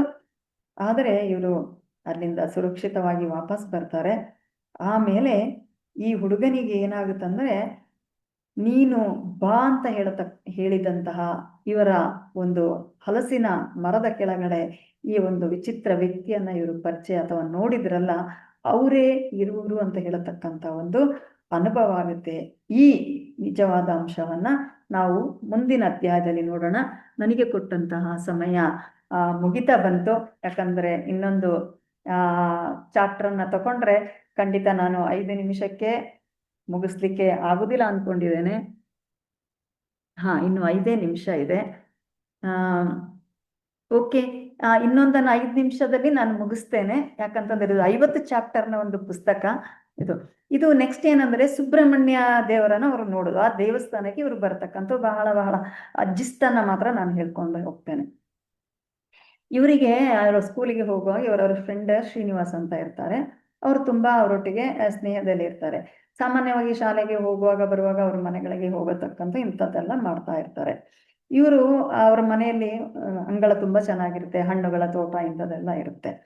ಇವರು ಒಂದು ದಿನ ಈ ಮಾವಿನ ಹಣ್ಣಿಗೆ ಕಲ್ಲು ಹೊಡೆದು ಅದನ್ನ ಬೀಳಿಸ್ಕೊಂಡು ತಿನ್ನತಕ್ಕ ಇಂಥದ್ದೆಲ್ಲ ಎಂಜಾಯ್ ಮಾಡ್ತಾ ಮಕ್ಕಳು ಇರ್ತಾರೆ. ಇವರು ಸಾಮಾನ್ಯವಾಗಿ ಶಾಲೆಗೆ ಹೋಗುವಾಗ ತಮ್ಮ ನೇರ ದಾರಿಯನ್ನ ಬಿಟ್ಬಿಟ್ಟು ಅಡ್ಡ ದಾರಿಯಲ್ಲಿ ಎಲ್ಲ ಹಿಡ್ಕೊಂಡು, ಜೊತೆಗೆ ಅದು ಬಹಳ ಹತ್ರ ಅಂತ ಹೇಳತಕ್ಕಂಥದ್ದು, ಅಲ್ಲಿಗೆ ಹೋಗ್ತಾರೆ. ಇವರು ತಂದೆ ಆಕ್ಚುಲಿ ಶ್ರೀನಿವಾಸ್ ಅಂತ ಹೇಳತಕ್ಕಂಥವ್ರು ಅರ್ಚಕರಾಗಿರ್ತಾರೆ, ಸುಬ್ರಹ್ಮಣ್ಯ ದೇವಸ್ಥಾನದ ಅರ್ಚಕರಾಗಿರ್ತಾರೆ. ಇವರಲ್ಲಿ ತಂದೆ ತಾಯಿ ಮತ್ತೆ ಇವರೊಬ್ರು ಸಹೋದರಿ ಮಾತ್ರ ಇರ್ತಾರೆ, 3 ಜನ. ಒಂದು ದಿನ ಹಾಗೆ ಹೋದಾಗ, ಇವರು ತುಳು ಬ್ರಾಹ್ಮಣರಾಗಿರ್ತಾರೆ, ದಕ್ಷಿಣ ಕನ್ನಡದ ತುಳು ಮಾತಾಡ್ತಕ್ಕಂಥ ಬ್ರಾಹ್ಮಣರಾಗಿರ್ತಾರೆ. ಎಲ್ರಿಗೂ ಗೊತ್ತಿದೆ, ಉಡುಪಿ ಹೋಟೆಲ್ ಅಂದ್ರೆ ಅದು ಸಾಮಾನ್ಯವಾಗಿ ಆ ಕಡೆಯ ಉಡುಪಿ ಬ್ರಾಹ್ಮಣರ ಹೋಟೆಲ್ ಅಂತ ಹೇಳತಕ್ಕಂಥದ್ದು. ಅಡಿಗೆಯಲ್ಲಿ ಇವರು ಬಹಳ ನಿಪುಣರಾಗಿರ್ತಾರೆ. ಇದು ಸಾಮಾನ್ಯವಾಗಿ ಇರತಕ್ಕಂಥದ್ದು. ಒಂದು ದಿನ ಶ್ರೀನಿವಾಸ ಮತ್ತು ಅಂದ್ರೆ ಇವ್ರ ಫ್ರೆಂಡ್ ಶ್ರೀನಿವಾಸ ಇದ್ದಾರಲ್ಲ, ಹೀಗೆ ಹೆಜ್ಜೆ ಆಗ್ತಾ ಇದ್ದಾಗ ಅವರು ಕೇಳ್ತಾರೆ, ನನ್ನ ಮನೆಗೆ ಬರ್ತೀಯಾ ಅಂತ ಹೇಳತಕ್ಕಂಥದ್ದು. ಆಮೇಲೆ ಹೇಳ್ತಾರೆ, ನನ್ನ ಮನೆಗೆ ಬಂದ್ರೆ ನೀನ್ ನವಿಲನ್ನೆಲ್ಲ ನೋಡ್ಬೋದು ಅಂತ. ಈ ಹುಡುಗನಿಗೆ ಶ್ರೀಯಂ ಅವರಿಗೆ ಬಹಳ ಖುಷಿ ಆಗುತ್ತೆ. ಹೌದಾ, ನಿಮ್ಮ ಮನೇಲಿ ನವಿಲಿದ್ಯಾ ಅಂತ. ಹಾ, ನವಿಲೆಲ್ಲ ಇದೆ, ನೀನ್ ನೋಡ್ಬೋದು ಅಂತ ಹೇಳ್ತಾರೆ. ಮತ್ತೆ ಕೊಳ ಇದೆ, ನೀರನ್ನು ಇದೆ, ಮತ್ತೆ ಗಿಡ ಮರಗಳೆಲ್ಲ ಇದೆ, ಹಣ್ಣು ಹೂಗಳೆಲ್ಲ ಇದೆ, ಇದನ್ನೆಲ್ಲ ನೀನು ಅನುಭವಿಸ್ಬೋದು ಅಂತ ಹೇಳತಕ್ಕಂಥ ಮಾತನ್ನ ಹೇಳ್ತಾರೆ. ಇವ್ರು ಏನ್ ಮಾಡ್ತಾರೆ, ಕರ್ಕೊಂಡು ಹೋಗ್ತಾರೆ ಈ ಹುಡುಗನನ್ನ. ಅಲ್ಲಿ ಆ ಹುಡುಗನ ತಂದೆ ಇರ್ತಾರೆ. ಅವರು ಮನೆಯಿಂದ ಹೊರಗೆ ಬಂದು ಒಳ್ಳೆ ದೃಢಕಾಯರಾಗಿರ್ತಾರೆ. ಮತ್ತೆ ಒಳ್ಳೆ ರೇಷ್ಮೆ ಬಣ್ಣದ ಬಟ್ಟೆಯನ್ನ ತೊಟ್ಟಿರ್ತಾರೆ, ಯಾಕಂದ್ರೆ ಪೂಜಾರಿ ಅಲ್ವಾ. ಹಾಗೆ ಜನಿವಾರವನ್ನ ನೋಡ್ತಾರೆ. ಕಪ್ಪಗಿನ ಉದ್ದ ಕೂದ್ಲು ಗಂಟು ಕಟ್ಟಿ ಮೇಲೆ ಕಟ್ಕೊಂಡಿರ್ತಾರೆ. ಅಂದ್ರೆ ಇವ್ರಿಗೆ ಇದೆಲ್ಲ ಹೊಸಬ್ದು. ಹಿಂದೂಗಳು ಹೇಗಿರ್ತಾರೆ ಹೀಗೆ ನಾವು ನೋಡೋದಕ್ಕೂ ಅವರ ಒಂದು ಉತ್ಸಾಹದಿಂದ ಒಬ್ಬ ವ್ಯಕ್ತಿಯನ್ನ ನೋಡೋದಕ್ಕೂ ಬಹಳ ಬಹಳ ವ್ಯತ್ಯಾಸ ಇದೆ. ಇದನ್ನ ಅವರು ನೋಡಿದ್ರು. ಮತ್ತೆ ಗೆಳೆಯ ಶ್ರೀನಿವಾಸ ಏನ್ ಮಾಡ್ತಾನೆ, ತುಳುವಿನಲ್ಲಿ ತಂದೆ ಒಟ್ಟಿಗೆ ಏನೋ ಒಂದು ಹೇಳ್ತಾನೆ. ಅದೇನು ಅಂತ ಅವನಿಗೆ ಆಮೇಲೆ ಗೊತ್ತಾಗುತ್ತೆ. ಇವನ ಹೆಸರು ಮಹಮ್ಮದ್ ಅಂತ ಹೇಳತಕ್ಕಂಥದ್ದನ್ನ ಹೇಳ್ತಾರೆ. ಇವರ ಮುಸ್ಲಿಂ ಹೆಸರು ಮಹಮ್ಮದ್ ಅಂತ ಇತ್ತು. ತಕ್ಷಣ ಇವ್ರ ತಂದೆ, ಓ ಮುಸಲ್ಮಾನನ ಅಂತ ಹೇಳ್ತಾರೆ. ಹೌದು ಅಂತ ಹೇಳ್ತಾರೆ. ಆಮೇಲೆ ನವಿಲ್ ಅಂದ್ರೆ ನಿಮ್ಗೆ ಇಷ್ಟನಾ ಅಂತ ಕೇಳ್ತಾರೆ. ಹೌದು ಅಂತ ಹೇಳ್ತಾನೆ. ಆಮೇಲೆ ಹೇಳ್ತಾರೆ, ಸುಬ್ರಹ್ಮಣ್ಯ ದೇವರ ವಾಹನ ನವಿಲು. ಈ ಸುಬ್ರಹ್ಮಣ್ಯ ದೇವರು ಆ ನವಿಲಿನ ಮೇಲೆ ಕೂತು ವೇಗವಾಗಿ ಸಂಚರಿಸ್ತಾರೆ ಅಂತ ಹೇಳುದು. ಅದಕ್ಕೆ ಆ ಹುಡುಗ ತಕ್ಷಣ ಕೇಳ್ತಾರೆ, ಈ ತರ ದೇವರು ಸಂಚಾರ ಮಾಡುದನ್ನ ನೀವು ನೋಡಿದೀರಾ ಅಂತ ಹೇಳ್ಕೊಂಡು. ಅದಕ್ಕೆ ಅವರು ಸ್ವಲ್ಪ ತಡೆದು ಹೇಳ್ತಾರೆ, ಇಲ್ಲ, ಅದನ್ನೆಲ್ಲ ಯಾರು ಈ ತರ ಸಾಮಾನ್ಯ ವ್ಯಕ್ತಿ ನೋಡಕ್ ಆಗುದಿಲ್ಲ, ಸಜ್ಜನರು ಸಂತರು ಮಾತ್ರ ಇಂಥದನ್ನ ನೋಡ್ಬೋದು ಅಂತ ಹೇಳತಕ್ಕಂಥದನ್ನ ಹೇಳ್ತಾರೆ. ಆಮೇಲೆ ಹೇಳ್ತಾರೆ, ನಾನು ಈ ಸುಬ್ರಹ್ಮಣ್ಯ ಸ್ವಾಮಿಯವರನ್ನ ದೇವಸ್ಥಾನದಲ್ಲಿ ಪೂಜೆ ಮಾಡ್ತೇನೆ ಅಂತ ಹೇಳತಕ್ಕಂಥ ಹೇಳ್ತಾರೆ. ಮತ್ತೆ ಈ ಹುಡುಗನಿಗೆ ಮತ್ತೆ ನಾನು ಅದನ್ನ ನೋಡ್ಬಹುದಾ ಅಂತ ಕೇಳ್ತಾರೆ. ಆಗ ಅವರು ಸ್ವಲ್ಪ ಅವರು ಮುಖ ಗಂಟಾಗುತ್ತೆ, ಯಾಕಂದ್ರೆ ಇವರು ಮುಸಲ್ಮಾನ, ಇವರಿಗೆ ಹೇಗೆ ತೋರಿಸುದು ಅಂತ ಹೇಳತಕ್ಕಂಥದ್ದು. ಆದ್ರೂ ಅವರು ತಿರಸ್ಕಾರವನ್ನ ಮಾಡೋದಿಲ್ಲ. ಅವರು ನಕ್ಕು, ಆಯ್ತು ಬಾ, ನಾನೀಗ ದೇವಸ್ಥಾನಕ್ಕೆ ಹೋಗ್ತಾ ಇದ್ದೇನೆ, ನೀನು ಸಹ ಬಾ. ಆದರೆ ಒಂದು ಕಂಡೀಷನ್ ಏನಂತಂದ್ರೆ, ನಾನು ದೇವಸ್ಥಾನದ ಗುಡಿಯ ಒಳಗೆ ಹೋಗ್ತೇನೆ, ನೀನು ಗುಡಿಯ ಒಳಗೆ ಬರ್ಲಿಕ್ಕಿಲ್ಲ, ನೀನು ಹೊರಗೆ ನಿಂತು ದೇವರನ್ನ ನೋಡ್ಬೋದು ಅಂತ. ಅದಕ್ಕೆ ಒಪ್ಕೊಂಡು ಇವರು ಹೋಗ್ತಾರೆ.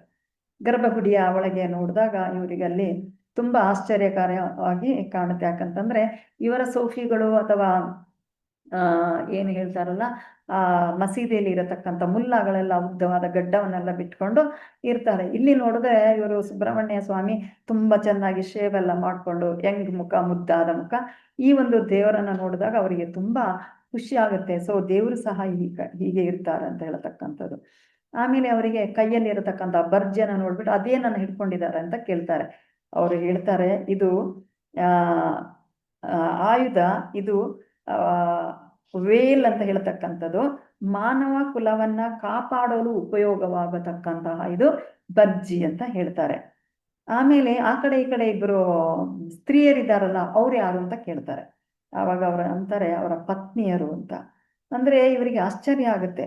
ತಕ್ಷಣ ಅವರು ಅರ್ಚಕರು ಏನಂತಾರೆ ಗೊತ್ತಾ, ಮುಸಲ್ಮಾನರ ಹಾಗೆ ನಮ್ಮ ದೇವರುಗಳಿಗೂ ಇಬ್ರಿಬ್ರು ಅನೇಕ ಪತ್ನಿಯರು ಸಹ ಇರ್ತಾರೆ ಅಂತ. ಈ ಹುಡುಗನಿಗೆ ಆಶ್ಚರ್ಯ ಆಗುತ್ತೆ, ಏನಿದು ಅಂತ ಹೇಳ್ಕೊಂಡು.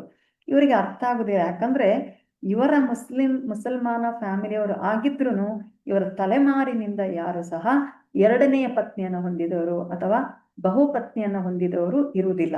ಈ ಹುಡುಗನಿಗೆ ಆ ಒಂದು ಅನುಭವನೇ ಇರುವುದಿಲ್ಲ, ಅವರಿಗೆ ಅದು ಗೊತ್ತೂ ಇರುವುದಿಲ್ಲ. ಅವರು ಆಮೇಲೆ ಪೂಜೆಯನ್ನ ಮಾಡಿ ಬಾಳೆಹಣ್ಣನ್ನು ಕೊಡ್ತಾರೆ, ಅದನ್ನ ತಿಂತಾರೆ. ಆಮೇಲೆ ಸ್ವಲ್ಪ ವಿಭೂತಿಯನ್ನ ಸಹ ಕೊಡ್ತಾರೆ. ಅದನ್ನ ನೋಡ್ತಾ ಇರ್ತಾರೆ. ಇದನ್ನ ಏನ್ ಮಾಡುದು ಅಂತ ಅವನಿಗೆ ಗೊತ್ತಿರುವುದಿಲ್ಲ. ಅದನ್ನ ಅರ್ಚಕರು ನೋಡ್ಬಿಟ್ಟು ಗಮನಿಸ್ಬಿಟ್ಟು ಹೇಳ್ತಾರೆ, ಮುಸಲ್ಮಾನರು ವಿಭೂತಿಯನ್ನ ಹಚ್ಕೊಳ್ಳೋದಿಲ್ಲ, ಆದ ಕಾರಣ ನೀನ್ ಅದನ್ನ ಬಾಯಿಯೊಳಗೆ ಹಾಕೊಂಡು ನುಂಗ್ಬಿಡು ಅಂತ ಹೇಳತಕ್ಕಂಥ ಅವರು ಹಾಗೇನೆ ಮಾಡ್ತಾರೆ. ಆಮೇಲೆ ಹೊರಗೆ ಬಂದಾಗ ಅವರ ಇವರ ಫ್ರೆಂಡಿನ ತಾಯಿ ಕಾಫಿಯನ್ನೆಲ್ಲ ಮಾಡಿ ಕೊಡ್ತಾರೆ. ಕಾಫಿಯನ್ನೆಲ್ಲ ಕುಡಿದು ವಾಪಸ್ ಬರುವಾಗ ಇನ್ನೊಬ್ಬ ಫ್ರೆಂಡ್ ಮನೆಯ ಮುಂದೆ ಬರ್ತಾರೆ. ಆಗ ಆ ಹುಡುಗ ಕೇಳ್ತಾನೆ, ಅವ್ರ ಮನೆಗೆ ಹೋಗಿದ್ಯಾ, ಅಲ್ಲಿ ಸುಬ್ರಹ್ಮಣ್ಯ ದೇವರ ದೇವಸ್ಥಾನವನ್ನು ನೋಡಿದ್ಯಾ ಅಂತ. ಹೌದು ಅಂತ ಹೇಳ್ಕೊಂಡು ಅವನು ಮನೆಗೆ ಬರ್ತಾನೆ. ಮನೆಗೆ ಬಂದ ಮೇಲೆ ತಾಯಿನ ಕೇಳ್ತಾರೆ, ಇದು ತಿಂಡಿ ತಿಂತ ಕೇಳ್ತಾರೆ, ಮುಸಲ್ಮಾನರಿಗೆ ಬಹಳ ಹೆಂಡತಿಯರಿರ್ತಾರೆ ಹೌದಾ ಅಮ್ಮ ಅಂತ ಕೇಳ್ತಾನೆ. ಅದಕ್ಕೆ ಅವರಮ್ಮ ಹೇಳ್ತಾರೆ, ಹೌದು, ಮುಸಲ್ಮಾನರಿಗೆ ಅನುಮತಿ ಇದೆ ಇದಕ್ಕೆ, ಬಹುಪತ್ನಿಗಳನ್ನ ಪತ್ನಿಯರನ್ನ ಮದುವೆ ಆಗೋದಕ್ಕೆ ಅಂತ ಹೇಳ್ತಾರೆ. ಇವನಿಗೆ ಬಹಳ ಒಂಥರ ಹೆಮ್ಮೆ ಒಂಥರ ಆಗ್ಬಿಟ್ಟು, ಆದ್ರೆ ನನ್ನ ಕುಟುಂಬದಲ್ಲಿ ನಾನು ಇಷ್ಟು ತಲೆಮಾರಿಂದ ನೋಡಿದ್ದೇನಲ್ಲ, ಯಾರು ಇಬ್ರು ಹೆಂಡತಿಯರನ್ನ ಇಟ್ಕೊಂಡಿದ್ದು ನಾನು ನೋಡಿಲ್ಲ. ಇದೇನು ಒಂದು ಆಶ್ಚರ್ಯ ಅಂದ್ರೆ 2 3 ಅಮ್ಮಂದ್ರು ಇರ್ತಾರ ಅಂತ ಹೇಳತಕ್ಕಂಥದ್ದು ಅವರಿಗೆ ಅಲ್ಲಿ ಹೇಳ್ಕೊಂಡು ಅವರು ತಿಂಡಿಯನ್ನ ತಿಂತಾರೆ. ಅಂದ್ರೆ ಇದೆಲ್ಲ ಒಂದು ಮುಸಲ್ಮಾನ ಕುಟುಂಬದಲ್ಲಿ ಹುಟ್ಟಿದಂತ ಒಂದು ಬಾಲಕ ಈ ಹಿಂದೂಗಳ ದೇವಸ್ಥಾನಕ್ಕೆ ಹೋಗತಕ್ಕಂಥದ್ದು ಮಾಡತಕ್ಕಂಥ ಒಂದು ಅನುಭವವನ್ನ ಇದರಲ್ಲಿ ಹಂಚಿಕೊಂಡಿದ್ದಾರೆ. ಸೊ ಇಲ್ಲಿಗೆ 6 ಅಧ್ಯಾಯ ಕಂಪ್ಲೀಟ್ ಆಯ್ತು. ಸೊ ಇಲ್ಲಿಗೆ ನನ್ನ ಸಮಯವೂ ಸಹ ಮುಗೀತು. ನನಗೆ ಅವಕಾಶ ಕೊಟ್ಟು ಈ ಒಂದು ಶ್ರೀ ಎಂ ಅವರ ಒಂದು ಆತ್ಮ ಕಥೆ ಏನಿದೆ, ಈ ಯೋಗಿಯ ಒಂದು ಆತ್ಮಕಥೆಯನ್ನ ಹಂಚಿಕೊಳ್ಳಿಕ್ಕೆ ಅವಕಾಶ ಮಾಡಿಕೊಟ್ಟಿರ್ತಕ್ಕಂಥ ಈ ವೇದಿಕೆಗೆ ತಮ್ಗೆಲ್ಲರಿಗೂ ಸಹ ಧನ್ಯವಾದವನ್ನ ಹೇಳುತ್ತಾ ನನ್ನ ಈ ಒಂದು ಸ್ವಾಧ್ಯಾಯಕ್ಕೆ ವಿರಾಮವನ್ನ ಹೇಳ್ತೇನೆ. ಧನ್ಯವಾದಗಳು, ಧನ್ಯವಾದಗಳು, ಧನ್ಯವಾದ.